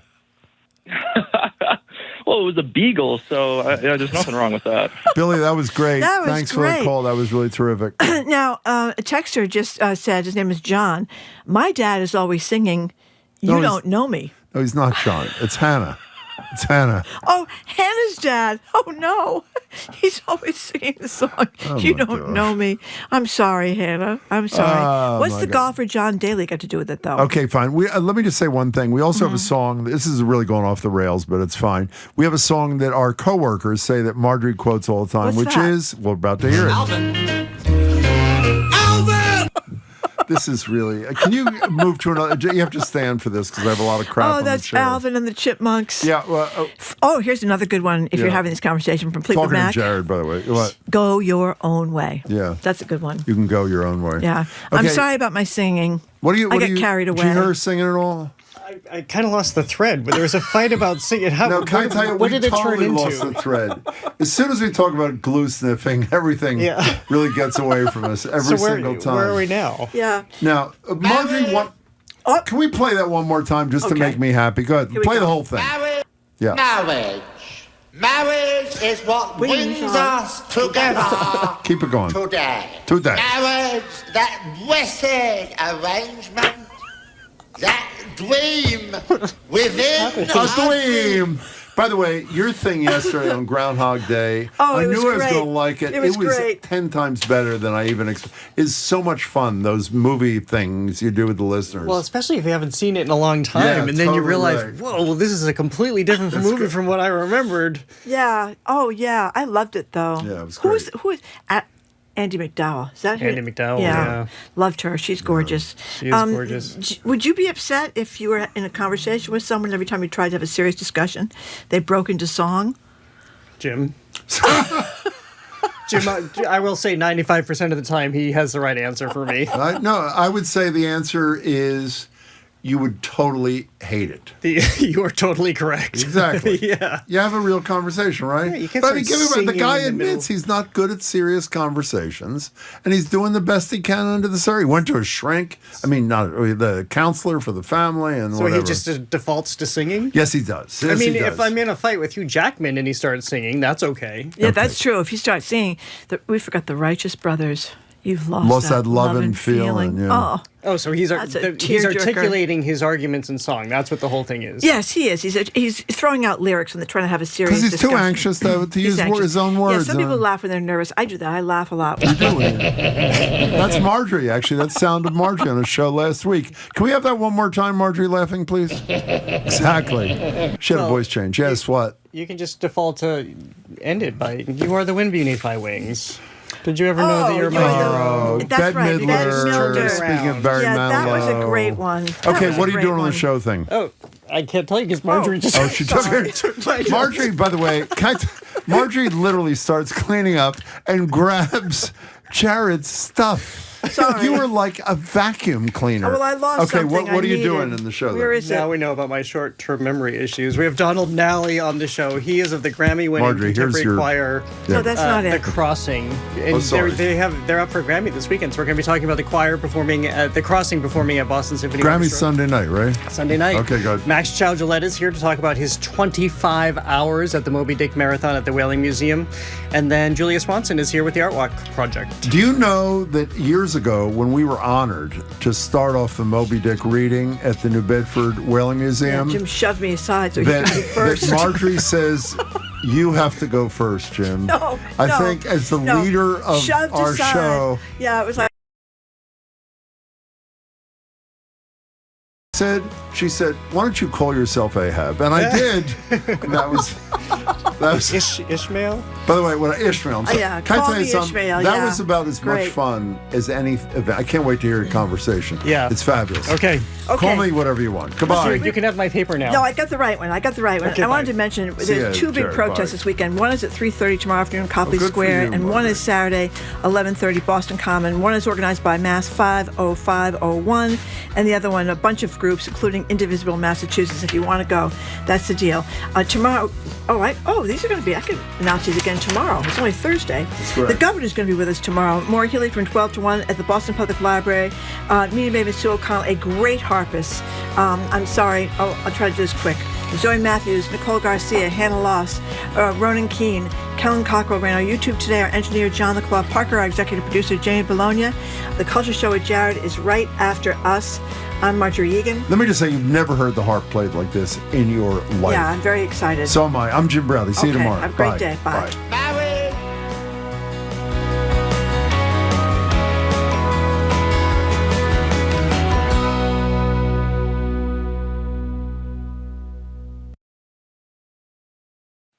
What's trending? What's interesting? What's going on around town? We're talking all things arts and culture on The Culture Show, next on GBH 89.7. Funding for our programs comes from you. And Subaru of New England. Wherever New England takes you, the all-wheel drive Subaru Outback is designed to keep you moving through every season. Subaru retailer locations at SubaruofNewEngland.com. The Next American Masters explores the life and career of cartoonist Art Spiegelman, including the impact of his Pulitzer Prize-winning graphic novel, Mouse. Watch Art Spiegelman, Disaster is My Muse, tonight at 9 on GBH2. You're listening to 89.7 WGBH HD1 Boston. Online at gbhnews.org. GBH News. What matters to you? I'm Jared Bowen. Coming up on The Culture Show, The Crossing. The Grammy-winning contemporary choir only commissions and performs new choral music. Led by founder and conductor Donald Nally, the ensemble performs with the Boston Symphony Orchestra this week. Nally joins us to talk about The Crossing's approach to new music, how contemporary choral music can be a form of storytelling, and their chances of winning yet another Grammy at this weekend's ceremony. Then it's all aboard the Pequod. What's it like to ride the wild waves of the 25-hour Moby Dick Marathon? Culture Show producer Max Chow-Gillette takes us inside the New Bedford Whaling Museum, where he took the epic all-night passage through Melville's Classic for the marathon's 30th anniversary. And in downtown Boston, the streets are paved with history and humor.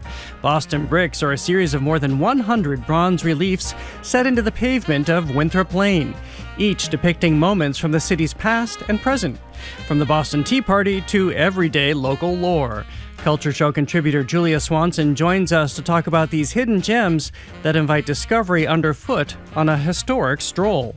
That's all right now on The Culture Show. The Culture Show is made possible in part by a generous contribution from the Fiducia Fund, proud to support this station's arts and culture programming.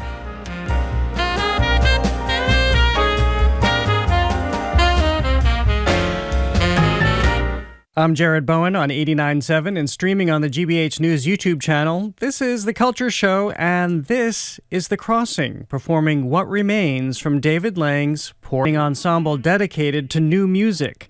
Based in Philadelphia, they've built a reputation for commissioning bold choral works that take on big subjects: faith, politics, climate change, essentially the state of the world right now, helping redefine what a modern choir can sound like and what it can say.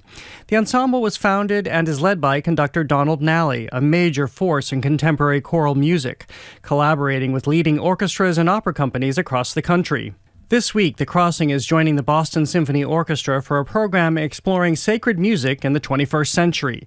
The concert pairs David Lang's Poor Hymnal with the Boston premiere of Carlos Simon's Good News Mass. It's a big weekend for The Crossing. They're also up for a Grammy in the Best Choral Performance category. If they win, it'll be their 5th Grammy. Donald Nally, welcome to The Culture Show. Congratulations on the nomination. Thank you, Jared. That was quite an introduction. I know. I really appreciate it. Well, we try to be comprehensive to paint the picture for you. Thank you. Well, how do you describe... You're suggesting you don't need to describe it anymore because I just... Yes. But how do you describe what your mission is artistically, especially as it pertains to new music? Well, you know, we're interested in expanding the canon, and we want to ask questions, as you said, about our world. And so we kind of take a journalistic approach to our commissions and our programming, where we know we don't have the answers to these really difficult and challenging questions, but we want to ask them so that we can put them in different contexts, because music, you know, kind of changes the way we hear words, right? And so we explore those through, and so, you know, it's interesting because sometimes we even commission pieces with words that we would never say, just to understand better what other people feel like, or what how they think, you know. What do you mean by that? Well, there's, you know, like, for example, there's Ted Hearn likes to do this, one of our composers that we work with, where he'll have us speaking. There's a piece that we do called Consent, and it's got everything from love letters to texts from marriage ceremonies, plus texts that were used in the Steubenville High School rape trial. And so you're saying these things that, you would never text to somebody, right? And it's very uncomfortable at first, but you learn a lot about like the contexts of your relationship with other people and et cetera. So that's kind of an extreme example, but so we just words are everything to us. Yeah.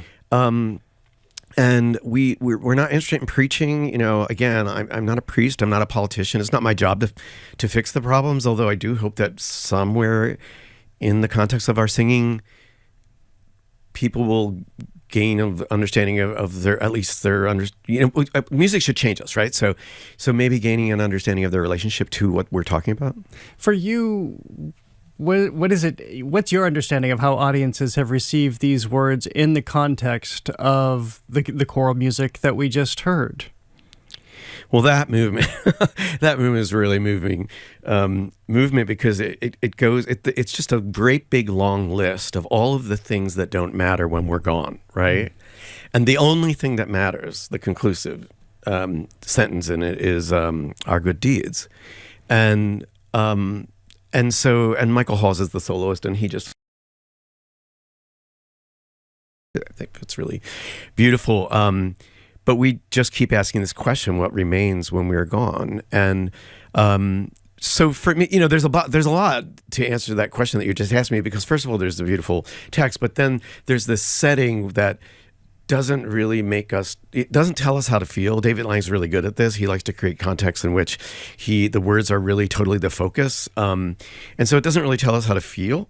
And then there's the element of just pure out beautiful singing, right? A choir that's listening together really intently and intensely and making a lot of room for each other. That's one of the things that is a part of the culture of the crossing, is that we make a lot of room for each other. We're listening to each other in a way that we don't project ideas. I wonder about just the bigness of a choir too, how that changes how we feel and how we listen, especially live. Well, I've thought a lot about this topic. We should do a whole show on this topic. Because, so the human voice is really unique, and we're like wired. Our animal brains can identify many, many, many, many people very clearly, friend or foe, relative or not. And then you put them in a choir together, and somehow miraculously through listening, we blend all of these incredibly unique individual sounds. And I have found, like, one of the reasons I got into choral music, as opposed to like another branch of music, was I'm fascinated by the colors of human voices, and particularly choral colors, and how they make us feel, how they like how a cloudy color or a really harsh bright color, or a warm vibrato-y color, or how they make us feel, and the changes in our moods between them. So we play with these issues constantly with, the color. We had rehearsal last night, and basically I think half of the rehearsal was just talking about so what happens if we, take the core out of the sound here? What happens if we just completely make it so that none of us were trained singers, or... So this isn't, this is something you've performed before, but it isn't fixed necessarily. No, because I keep getting older. so I know more stuff, or at least I hope so, and they do too, right? So, hopefully we mature, and you learn more, of course, and then repetition, right? Every time I perform this piece, which is an odd word because it's not really a piece that feels like you're performing, you're just kind of singing. Yeah. And people are listening in. But every time we sing this piece, I sometimes I get to the end of a movement, I'll go oh, that's interesting. I learned something about that. It's just a piece that invites a lot of introspection. I'm curious about your focus on new music and how that's resonated. We often hear that it's difficult to draw classical audiences to new pieces. I talk a lot about in this city how it was a big shift for the head of Boston Ballet, Mikko Nissinen, to get people jazzed about contemporary dance, and now they sell out shows with it. And you've done the same thing. I was looking back at an early interview when you were launching into the crossing, saying, this may fail in a couple years, right. And it's done anything but. Well, be careful what you ask for, right? Should I be knocking on wood here? Yeah, because it's kind of grown into this like little bitty monster, which I love. You know, you're right. I kind of was taught, right, but that you can't. You know, contemporary music is the 5-minute piece at the beginning, and everybody will have forgotten it by the end of the concert, right? And my co-founder Jeff and I didn't want to do that, and so we just went, well, we're just going to do it. And again, like it doesn't matter if it fails, right? It's like who cares? And you know, I had coffee yesterday with a professor at Berkeley, and we were talking about the fact that, you know, really like the rates of success, right? So like we love all the pieces we do. Probably 50 of them are really good, and 20% of them might enter the canon, and that's incredible. Like that's a great percentage, and like and a bunch of them are probably going to sort of fail, even though we're not going to say that out loud, right? And so because that's all we do is commission. So I would say that we have an amazing foundation in Philadelphia of a large group of really adventurous people who come probably because of brand promise, because no one has ever heard these pieces before, right? And you know, and then we always have a reception after, and we always have, everybody comes and we all talk about it. And I have people who look at like that, oh my God, that was so moving, and other people who go like, you know, I'm glad I heard it, and I don't really know to ever hear that piece again. You know, my audience is really, or our audience is really honest, you know, and we appreciate it. And so we program with incredible freedom, and we don't really worry about, you know, if every single moment is or every single piece is going to be the perfect piece, you know.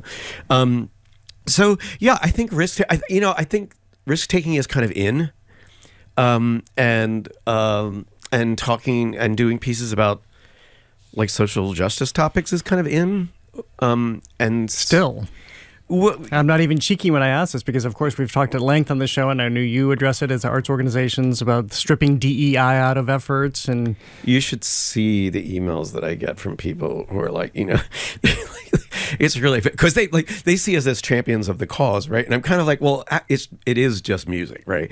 But but you know, how, because you know, a lot of the community that I live in feels really emasculated right now, you know, and in the environment that we work in, but giving this purpose and still making sure that like it's art first, right? That's the thing. We're entertainers, you know, at the end of the day. People, like, you know, we pull our cart into the medieval town and people throw pence at us, and then we like put on a show and we hope they'll like us when the next time we come back, right? So there's a part of that. So I just think that we've really been incredibly fortunate. I don't know whether it's timing or whether it's that there was a need or something, but we just hear from people all over the country all the time that are really excited about a new piece or an album or a particular set of words, and it's really incredibly humbling. Well, thank you for driving it forward. I'm speaking with Donald Nally, the founder and conductor of The Crossing. The ensemble is joining the Boston Symphony Orchestra for a program tonight at 7:30 and this Saturday at 8 o'clock. It's all around David Lang's Poor Hymnal. Let's go back to that piece. I'm so curious to ask you about this and this commission, what's being communicated here. This is I Know I Should from The Crossing's album Poor Hymnal, with words and music again by David Lang. Lang, when you talk about a commission, and you were just talking about the ideas you address and the subject matter you address, is it so specific what you would like to see the artistic fruit be? Well, when we commission, we usually have like a reason for that commission. So it's going to fit into a particular place and a particular season, and all our seasons have themes. That is a very kind of loose umbrella that if you go to the whole season, you get to the end of it, we hope you'll go, I get that, you know? Yeah. But if you go to one concert, you'll also get to the end of that and go, I see what the story is, right? And so but with David, because we've done 10, I think, pieces together, or maybe 11, I'm not sure, that it's a little different because he just knows us so well, and like I completely trust his worldview, and not that I don't trust everybody's worldview, because like you have to, right? But and so we've talked a lot about like the observation of the other, and the observation, the value of observing suffering in others, and his Pulitzer piece, The Little Match Girl Passion, is largely that, and so we got talking about like what the next piece is, and we wanted to do a big piece because he'd never written a full concert length piece for us, and one of the parts of our mission is that we do want to make larger unaccompanied pieces, or maybe a chamber orchestra piece, because lots of times a full-length choral piece is really just an orchestral choral work and not a work for a chamber choir. And so he had written a bunch of pieces but he'd never done a full length. So we decided, okay, it's going to be full length, it's going to be unaccompanied. And he decided that he wanted to write this hymnal. But he's fascinated by hymnals, and he was influenced by Charles Ives and all that hymnody that's in Ives' music. And so he just set to task to collect all these texts, and then in his technique, it's very common for him to take like a source, take out the God, and take out the big words, and get it down to very, very small packages of very few syllables in every phrase, and very direct and unadorned, and then write music that is also very direct and unadorned. And also very challenging, as I've heard him describe it. How challenging do you find it, and your colleagues? Well, what does he say? He says like the trick that the 19th century composers did was to write something that was pretty easy that sounds really difficult, and he writes music that's really difficult but it sounds really easy.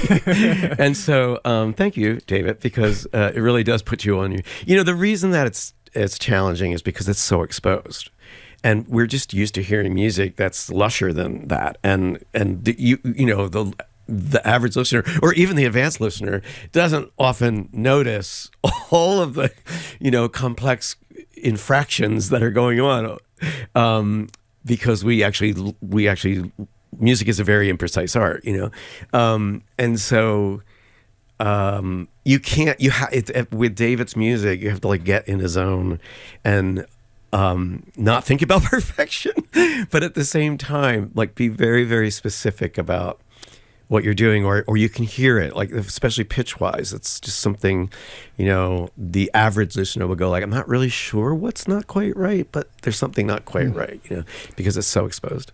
Let's take a moment to close about the Grammys. This would be your 5th win this weekend, the 10th nomination, correct?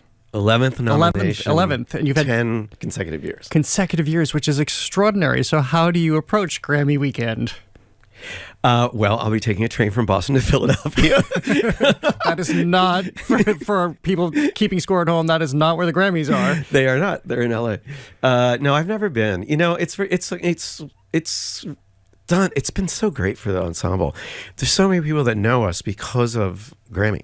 And that organization is a really impressive organization because they do not ignore us little people, right? Yeah. And they've got big stars, right? And they're the ones you're going to see on television in the evening. And then there's this 3-hour ceremony that goes on in the afternoon, and it goes on forever because they have so many awards to be handed out. But I'm just like, I don't like dressing up, and and we're always working, and so again, we're here Saturday night, so I can't be in LA. But I probably wouldn't go. Who wants to hang out with Beyonce or Taylor? Who could possibly want to do any of that? Well, it's just an invitation to feel bad about yourself. Well, now I have to ask a follow-up question. I'm really excited to see where this lands based on the rest of your answers. Where are the Grammys that you have so far? My husband and I are living in a log cabin right now, okay, and it's kind of in the country, but not really. But if you're telling me it's propping up a wood stove or something, it is in a closet that we call the weird room, and we don't really know why this room was built in this house. It doesn't have any windows, and I think it might have been a wardrobe. Huh. And we love where we live. Like being there during the snow. Oh my God, it was incredible. But so they sit in that closet in the weird room. In the weird room, and then the ensemble also gets a statue, and they sit in the closet that is. That the Crossing has at our home, which is the Presbyterian Church of Chestnut Hill. We make that. So we usually get them out. If we win one, then we'll get them all out the next summer for one of our receptions. But otherwise, they just sit in there. But let me tell you, like, I'm not trying to be like falsely humble or whatever thing. It's really cool, and but we also have our priorities straight, and we have a lot of work to do. Well, it's a great way to be. We appreciate the candor, too. Congratulations on everything. Good luck with the performances this weekend, and we'll be keeping an eye out for you at the Grammys so next one can go into the weird room. Thanks, Jared. Donald Nally, thank you so much. Donald Nally is the founder and conductor of The Crossing. The Grammy-winning ensemble is joining the Boston Symphony Orchestra for a program exploring sacred music in the 21st century. The concert pairs David Lang's Poor Hymnal with the Boston premiere of Carlos Simon's Good News Mass. The performance is at Symphony Hall tonight at 7:30 and this Saturday at 8. To learn more, go to the BSO's website. Coming up, Culture Show producer Max Chow-Gillette steeled himself to experience the 25 hours of the 30th Moby Dick Marathon at the New Bedford Whaling Museum. He lived to tell the whale tale. That's next on The Culture Show. Stay with us. The Culture Show is made possible in part by a generous contribution from the Fiducia Fund, proud to support this station's arts and culture programming.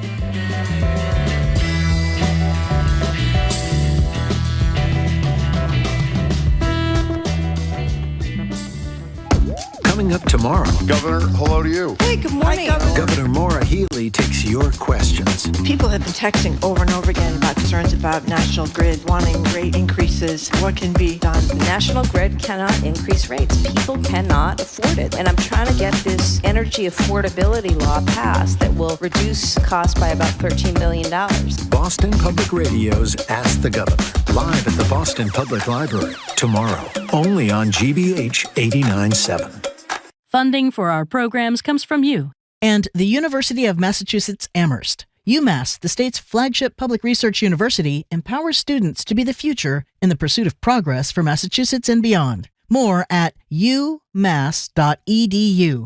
And Direct Federal Credit Union, a Needham-based financial institution providing loans, saving solutions, and financial wellness resources for members across every stage of life. Learn more by visiting direct.com. Direct Federal, member NCUA. GBH 89.7 listeners prefer to purchase from companies that sponsor GBH. Become a corporate sponsor today. Packages can include audio, video, digital, and events. Learn more at gbh.org/sponsorship. For that next birthday, holiday, or special occasion, you can give a standout gift. A GBH membership. Thousands of hours of your favorite PBS shows, event deals, and local business discounts. Learn more at gbh.org/gift membership.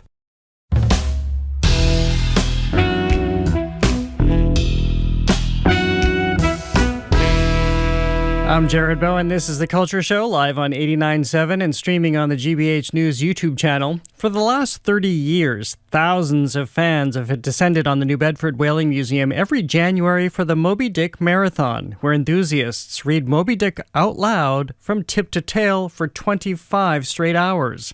Culture Show producer Max Chow-Gillette went into the belly of the Whale Museum to bring us the story.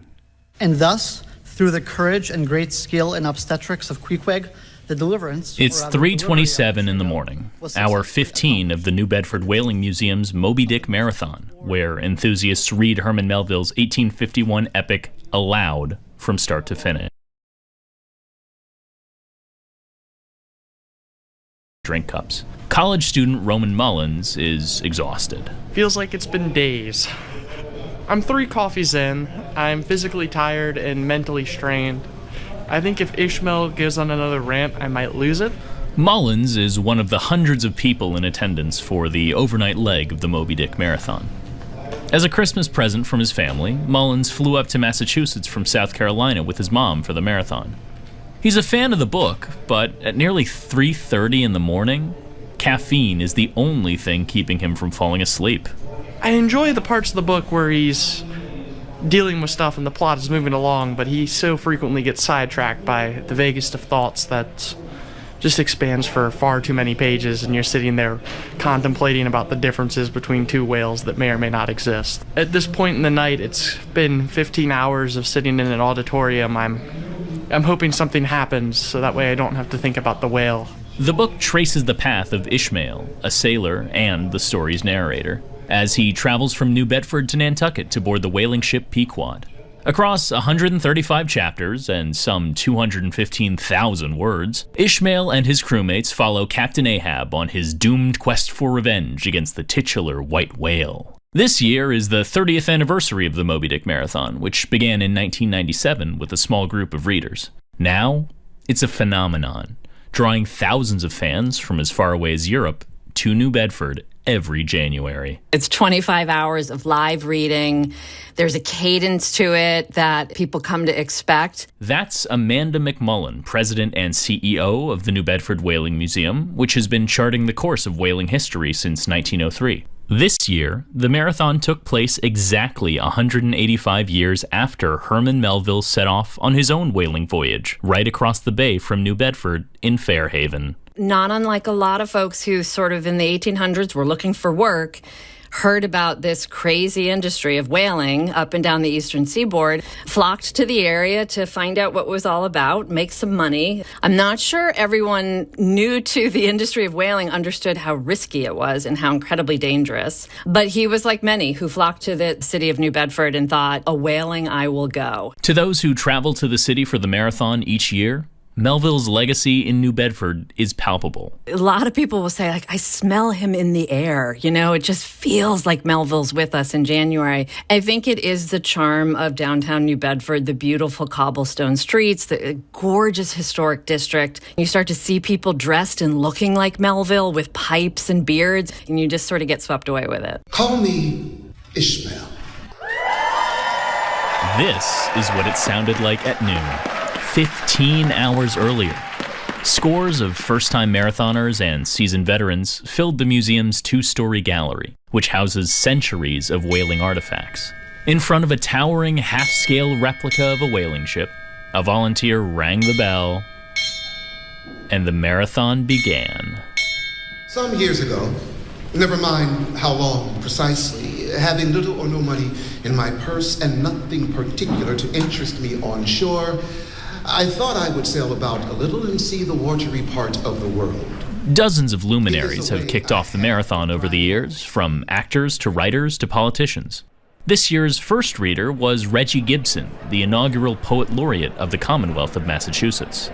How he makes these long passages where he uses poetic craft, repetition, alliteration, assonance, sibilance, how he uses rhyme, which are in subtle places, which I don't think you really get unless you say it out loud. And for myself as a poet who writes for the page but really, really feels that his work shines once spoken into the air, I think Melville gives us that wonderful gift of if you say it out loud, it really opens the magic for you.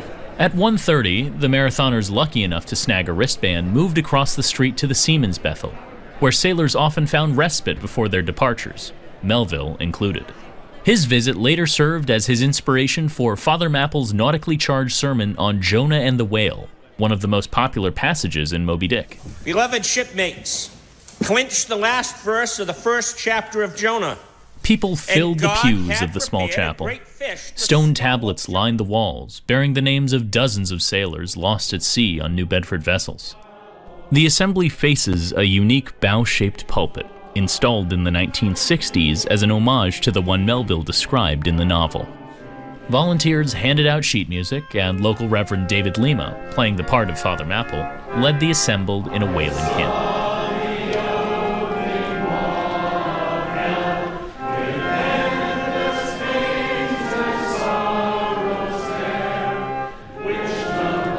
When the sermon ended, a little after 2 p.m., marathoners trudged through the snow-coated cobblestone streets in the clear, sunny cold of New Bedford, as Ishmael described it, to continue the marathon back at the museum.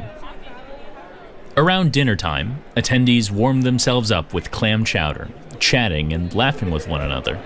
Televisions throughout the museum streamed the marathon, so even those who weren't in the reading room could still be along for the ride. By 7 p.m., we'd reached chapter 40, with 95 chapters to go. Ahab's crew is partying below decks. Farewell and adieu to you Spanish ladies. Farewell and adieu to you ladies of Spain. Our captains. After that performance by the Culture Park Theater of New Bedford, marathoners moved upstairs to a gallery with plenty of floor space to settle in for the night. They set up whatever they brought to sleep on, all around a 48-foot-long sperm whale skeleton in the center of the room. Here, they braced themselves for the most trying part of the marathon, the overnight leg. I'm sleeping right now on my jacket and then my friend's comforter. And then I've got my scarf folded up under my hip bone, because it turns out that's a pretty important part to cushion. The night and the marathon went on. The quiet narration of the readers on a dim TV in the corner was like a bedtime story for the dozens of people sleeping soundly on the gallery floor. For Shane Woolley, a graduate student from Somerville, this was his 4th time at the marathon, though he'd never managed to stay awake the whole time. Everyone I talk to thinks that this is a physical race that I'm doing, and then they're like, oh, it's a book. After a few hours of rest, Woolley returned to the marathon at around 4 in the morning. For him, spending a night at the museum with this community was a big part of the experience. I feel waking up and seeing a room of people that I don't know that I'm sleeping in commune with, an incredible sense of ease and trust and purpose. I don't say that ironically. This is an insane thing to do in almost any other context, but because we're here for this book, it feels like a pilgrimage. There's an upstairs-downstairs dynamic here. Upstairs the sleepers, downstairs the diehards. Chapter 87, The Grand Armada. The long and narrow... And downstairs in the auditorium, around 90 diehards rolled on. Readers waited patiently for their 5 minutes at the podium.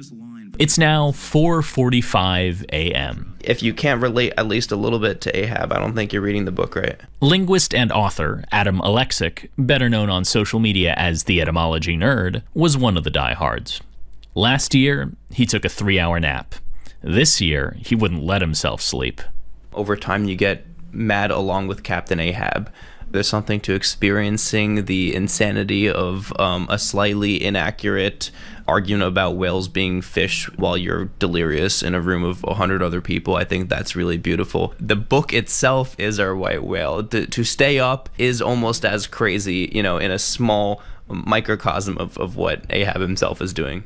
As the sun rose, a light snowfall descended on New Bedford, and the sleepers, now awake, came down to the atrium for free coffee and Portuguese pastries. As the marathon neared its end, and as the crew of the Pequod closed in on Moby Dick, the museum filled back up for the final stretch. The hearse! The second hearse! Cried Ahab from the boat. At 12:15, some 24 hours into the marathon, the novel's climax. The chase begins. Moby Dick has at last been spotted. The museum's Harbor View Gallery is packed. The marathon's penultimate reader was actor Steven Weber, best known as airman Brian Hackett on the TV show Wings. Today, he traded in his pilot's license for Ahab's harpoon, as he took us into the book's final chapter. Towards thee I roll, thou all-destroying but unconquering whale. To the last I grapple with thee. From hell's heart I stab at thee. For hate's sake I spit my last breath at thee. Sink all coffins in all... Ahab is dragged to the depths. The ship is destroyed, and the crew is killed. Harpoon was darted. The stricken whale flew forward. With igniting velocity, the line ran through the groove, ran afoul. Ahab stooped to clear it. 25.5 hours after it all began, the Moby Dick Marathon was over. People hugged each other and shouted in celebration, even burst into tears. So the last scene shows a ship rescuing a survivor. This basic extension of human kindness and goodwill. That's Wynne Kelly, a Melville scholar. People think of it as a conflict between this crazy captain and whales, but it's also about what a community can do for other people, and the way people can extend themselves towards each other. So I think the marathon does that, brings them together. People come back year after year and feel connected.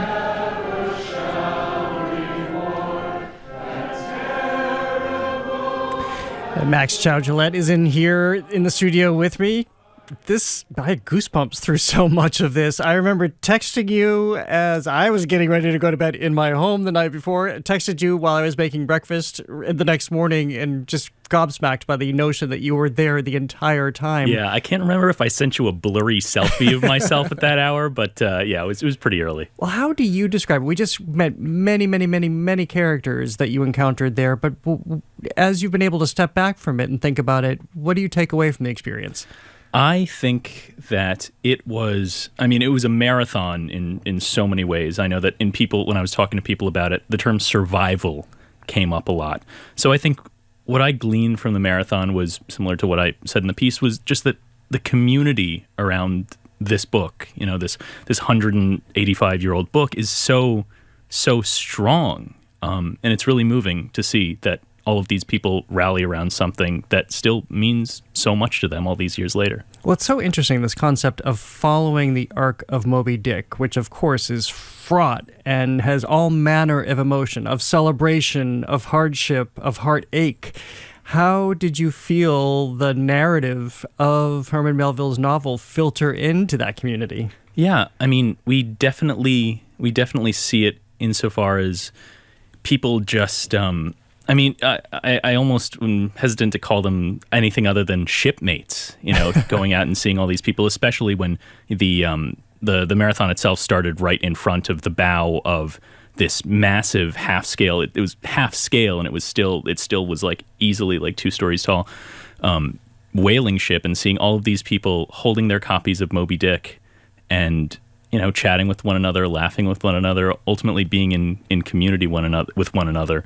So I think that was how it sort of reflected itself. And of course, like during the overnight leg, seeing all of these people, much like the people partying in the forecastle beneath decks on the ship Pequod, all of these people rallying together towards this one goal. Like Adam Alexic said, this was the white whale. Finishing the marathon was the white whale.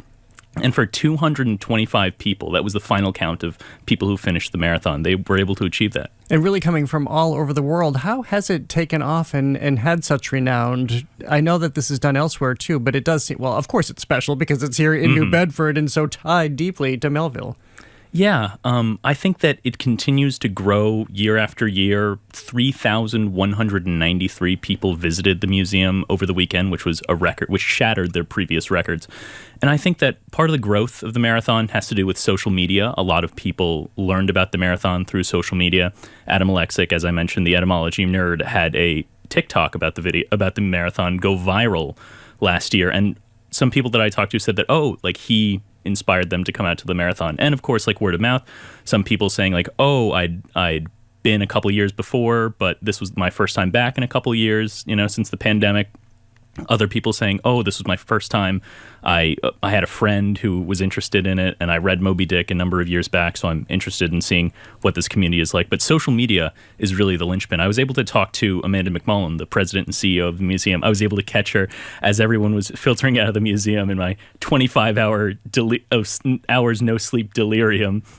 And she relayed to me that the audience itself is aging down, which you don't really see with a lot of these storied institutions, especially one that's been around since 1903. There were a great number of people in their 30s and younger. And looking at the crowd that was sleeping on the floor overnight. I mean, it might be a little self-selecting, people that are younger might be a little more willing to rough it on the floor of the Whaling Museum. That quote about sleeping so that your hip bone is protected. Yeah. I maybe understood a little bit about what he was talking about. All right, a couple more quick questions. Mm-hmm. Did you really last the entire night without any sleep whatsoever? I will say, I'm sorry, everyone, looking straight into the camera, speaking to the world, I did sleep a little bit. I stole a little bit of sleep. What's a little bit? I had from around 2 to around 3:15 in the morning. I stole an hour and 15 minutes of sleep just on my jacket with hoi polloi around the whale skeleton, because that was where I really wanted to talk to people. I made my little office downstairs in the broom closet and interviewed people at that point in time. And finally, the end. I had goosebumps just listening to that. You mentioned that Steven Weber, the actor, closing it out. Of course, that just incredibly moving passage that ends all of this. What would you describe as the overall tone? And were you surprised by how people felt at the end? Yeah, no, I mean, I wasn't surprised at all to see people emotional at the very end. I mean, Steven Weber himself, I was able to talk to him after. He got emotional himself after reading this and mentioned that sinking his teeth into a role that's so full and so rich with character, he found that incredibly gratifying. But I mean, I personally felt it. It was feel moved by this epic that you've sort of gone on with all these other people. It was really a beautiful sight to see. Well, Max, we were very grateful that you could take us there and save many, many hip bones in the process. Although I've attended the marathon, I did kick it off one year. I've attended in the past. It's an extraordinary event. People should go for whatever they can commit to. There's no obligation. We'll see you there at 3 a.m. next year, Jared. No, you won't. Max Chow-Gillette, thank you so much for joining us. Great to be here. Coming up, public art from the ground up, literally how the cobblestone sidewalks in downtown Boston are paved with works of art depicting the city's past and present. Contributor Julia Swanson joins us for that conversation. She's next on The Culture Show. Stay with us.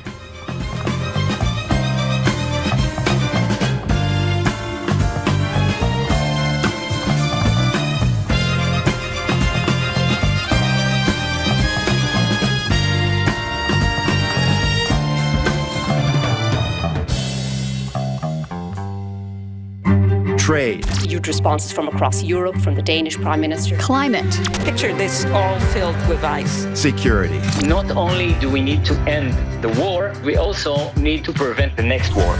These are global issues, and to understand them, you need a global perspective. I'm Carolyn Beeler. And I'm Marco Werman. Join us for The World each and every weekday. This afternoon at 3 on GBH 89.7. Our programs are made possible thanks to you. And the Boston Philharmonic Orchestra. Benjamin Zander conducts Mozart's dramatic 20th Piano Concerto with acclaimed pianist Christian de Zaydenhout and Bruckner's majestic 7th Symphony at Symphony Hall, February 13th at 8. bostonphil.org. Support for GBH comes from you and Bryant University. We have been recognized as one of the best colleges in the nation. Eddie Tibaldi, Vice President for Strategy and Institutional Effectiveness. Very important for Bryant University to have a partnership with GBH because of the exposure to this very unique demographic that is not available in any other channel. And hopefully this is going to be a long-lasting partnership. To learn more, visit gbh.org/sponsorship. Breaking news, deep conversations, and the stories that matter to you. GBH News, always on the radio at 89.7, available on the GBH News YouTube channel and online at gbhnews.org.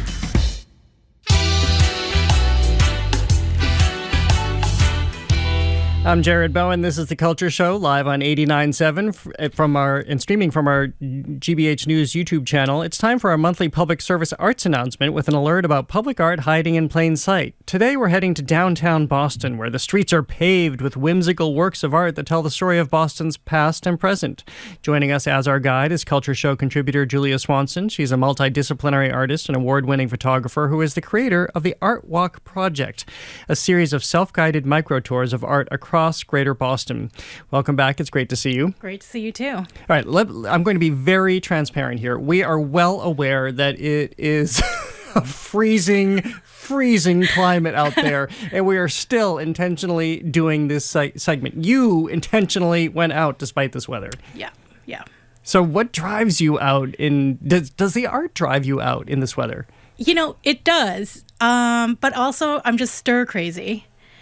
And my brain just kind of wants to be outside and exploring. And I do think it's just such a great, it's not far from like the tea. It's not far from places I can go and warm up, so I'm not going like at great distances for this, but I do need that just mental space away from like where I work, away from my desk, away from the news, away from all of these things that are coming at me at all hours of the day. And there's just this wonderful peace that you can find just sort of wandering the streets, even if it's just like 2 blocks down and 1 block over, where you just have these moments of quiet. You're just single of purpose, walking the streets, looking for something, finding it, and you get that little burst of excitement when you achieve that goal. And it just feels good. It feels like you get a little bit of a refresh. Well, the last 2 nights, so I live in the city. The last 2 nights I've had shows to see downtown. One was a screening, one was a theater show, and I forced myself out because this is that time of year where I'm the same. I find myself stir crazy, and it's just such a challenge to be in. So we all are built for this as New Englanders. We all can be dressed for this with the technology that they have now, and it is pretty wondrous, even though it's terribly cold. It is pretty wondrous to be in this environment with the city lights and the snow that we haven't seen piled as high in so many years. It's pretty actually. I mean, it's a totally different world. I mean, we know we're going to get snow, right? We just never know how much or how often. So like last year we didn't have too much. A few years back, we had just mountains of it. This year, it seems like we're going to have a pretty snowy winter. And so when you walk the city streets, even though you've seen them 1,000 times, to see them transformed with snow and ice and icicles and, shiny surfaces everywhere, it is a whole different world. You do need to watch where you walk, though. Yes. Step gingerly. I haven't taken a header yet, but I came close last night. So where does the art start to surface for you in all of this? So, I mean, there's definitely, there's things that I've kept in the back of my head that I hadn't had time to look for over the summer or throughout the fall because I was just busy and there's other things happening. And I thought I needed a little, maybe not adventure, but just kind of a little side quest. And I thought, you know what, I never did figure out where these 2 or 3 different pieces are. And I know they're there, and I'm just going to go find them, put on all my layers, big scarf. I'll treat myself to something once I found it. And I just kind of figured I'll head out and see what I find. Maybe I find it, maybe I don't. But, tomorrow's another day. Well, let's start with the Boston bricks, which I didn't even know about. And I wish that we had had this conversation 2 days ago so I could have looked for them on one of the walks I've had a few nights this week. Tell me about this, what seems to be a pretty extraordinary effort by 2 artists. This is incredible. It's 100 pieces of bronze relief sculpture embedded into the ground. So embedded into this brick that's been laid out. They redid this path. It's over by Arch Street. And orient that for people. Where is Arch Street? So Arch Street is like if you head towards Downtown Crossing and you're walking from Park Street, you walk past that first entrance to Macy's towards the second entrance. And then there's a street on your left right across from it. And that's where you want to go. It's right down that street. It's the first right. And it's a little tiny alley. You'll walk by it, loop back around, and then you'll see it. And this alley just bursting with commentary about, maybe commentary is the wrong word, or I don't know, you tell me. It's absolutely, it's commentary, it's history, it's local flavor, it's different, like some of it's abstract, some of it's figurative, some of it's, storytelling. And it's really kind of amazing. It's by 2 artists, Greg Lefevre and Kate Burke. It was put in place in 1985. And they're just this series of 100 brick-sized reliefs. And as you walk down, you'll see all sorts of different things will catch your eye. There's a beautiful ballet slipper. There is a Boston Fire one. I forget that the downtown way back hundreds of years ago caught fire and it was all redone. There's one for the molasses explosion, which is probably one of my favorite pieces of local history because it's such an odd thing, and I know not much about it, to be honest. And they're just, people have walked over them year after year. They have this beautiful burnish to them, so they're nice and shiny, and your eye will catch different things as you watch at different points in the day.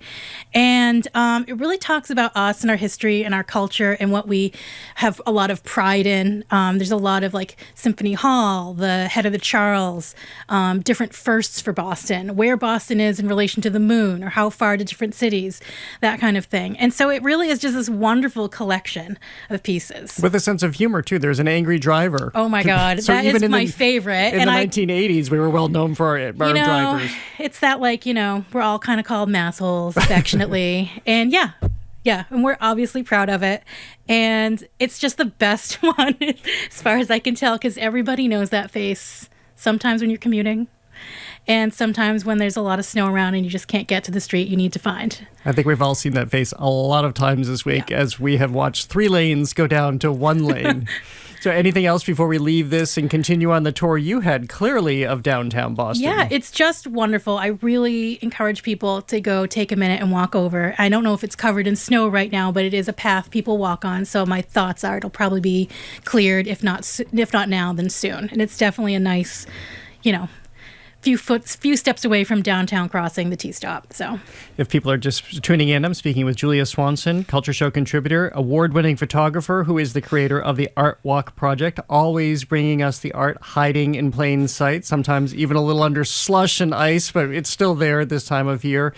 Let's move to a memorial that I have always loved, and I'll be candid, I think it's after seeing some of the I guess it was the HBO series of Angels in America, which showed us the Bethesda Fountain in Central Park. That's not where you're taking us, but whenever I see this particular memorial in Boston's Public Garden, I think of that, and it's quite evocative. Tell us about the George Robert White Memorial. So this was completed in the early 1900s, so 1924, and it was created to commemorate this person, George Robert White, who was a notable citizen. He donated to many charities, and upon his death, he bequeathed a large sum of money to the city for continuing to produce different types of, public art and whatnot.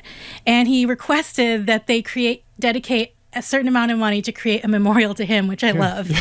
So they created this beautiful angel sculpture and basin, and it's a fountain, and it is so just beautiful. It is serene, it is quiet, it is evocative. It is one of the nicest parts of the public garden, in my opinion. It was restored in 2017 after it had been not functioning since the 80s. And they did an absolutely beautiful job restoring it. And it has all this beautiful stonework around the bottom of it. You can read the carvings. The water flows. It has this beautiful sound element to it when you see it. And the angel is just illuminated from the back in the most elegant of ways. It has this winged victory vibe to it. And it's kind of remarkable. I think it's very remarkable. And again, if people are streaming on our GBH News YouTube channel, they can see the images that we've just been talking about. I also think where it's situated is really fascinating because it is a very large sculpture, but it doesn't feel that way for where it's situated among the trees. No, it feels like a beautiful secret spot amongst the trees. And it isn't massive, but it feels like the presence is huge. Yeah. That's a really great distinction because in my mind, my memory of this, and again, maybe connecting it to the magisterial scope of the play Angels in America, that's why I think of this giant angel coming down. It's kind of funny. Well, we know how memory plays in this regard. I want to move to the Frog Pond now. So clearly, again, you were in this whole district in the Back Bay, going from Downtown Crossing to Public Garden, and then the Frog Pond in Boston Common. So I saw these ages ago, and I wondered about them.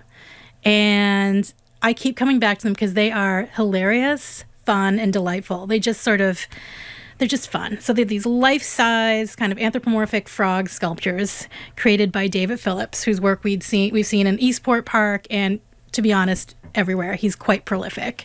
And they're these frogs posed in really kind of unique human-esque ways. So there's these large life-size frogs posed doing sort of fun, cheeky things throughout, not just along the front of the frog pond, but also on the gateway to the playground that's attached to it, and then in the playground itself. So there's 6 total, and they're all kind of doing their own thing.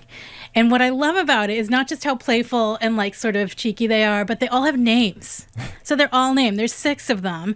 And it's like Tommy is like the frog sitting on the cooler fishing. And then Angela is sitting next to him like deep in thought, like the thinker.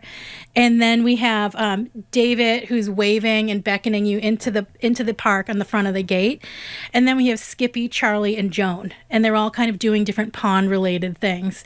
And it is just such a, like, it's so silly and it's so fun and it's so, it's just fun. Like, shouldn't things be fun sometimes? And I think this really is. Well, I think a lot of the time. I'm curious as to why you think that the ugly, the Make Way for Ducklings statues are. I was conflating my stories there. Ugly Duckling, Make Way for Duckling, but these are just the Make Way for Ducklings. Why they galvanize people in such a way where these fellow animal characters, steps away, haven't drawn as much attention. Well, I think, Make Way for Ducklings has such a storied history with the book, with the iconography, with the photos on Instagram that people take every time they visit. I think that's never going away, and they are adorable. But as these are kind of, like, you can easily walk by them. If you're going to ice skate now, you might just put your hand there and not realize what you're putting your hand on. If you're bringing kids to play, you're occupied with your kids, you may not recognize that there's 3 frogs. They're just kind of having their own good time. And so I think that maybe they get a little overlooked, or they're just kind of brought into the fun. But I don't know, maybe one day we'll see like a cool book about them. It sounds like a good idea for somebody. Well, I want to go back to where we started and you pointing out there are so many things that you didn't say so many. I was wondering if there are many pieces of art that you still haven't found. How much would you say? What's the scope of left undiscovered by you? I mean, so in the downtown area for like Downtown Crossing, Boston Common, Public Garden, I think I've got a lot. But there is always more. Like with the Boston Bricks, I hadn't seen that, though I knew it was like roughly in the area. So there's always things that I'm made aware of, or people will be like, have you checked this out? And I'll be like, no, but do tell. And then you just sort of define art. Once you define art, you can figure out what you're looking for. So as I broaden or construct my definition, I find more, or maybe I weed out a little bit that doesn't fit that description anymore. Well, it's nice to know. It's a positive thing that you still have so much to explore. Given the amount of time you've been doing it, means we are, as we know, an arts-rich region. Yes, we are. Julia Swanson, always great to see you. Thank you so much for being here today. Always great to be here. Thanks for having me. Julia Swanson is a Culture Show contributor who joins us every month. She's a multidisciplinary artist and award-winning photographer who is the creator of the Art Walk Project, a series of self-guided micro-tours. You can download her public art maps by going to theartwalkproject.com. Well, thank you for listening to another edition of The Culture Show. Tune in tomorrow or join us live at the Boston Public Library for our Arts and Culture Week in Review. Bruce Springsteen, Neil Young, the Dropkick Murphys. There's a groundswell of protest in song around the government's ICE actions. And a new definition of peak TV. What does it mean when audiences watch a man scale a skyscraper with the prospect of a live-streamed death at any moment? We'll have that and more in our Week in Review. Come join us at the library. Remember, no reservations required. I'm Jared Bowen. Have a great day. The Culture Show is made possible in part by a generous contribution from the Fiducia Fund, proud to support this station's arts and culture programming.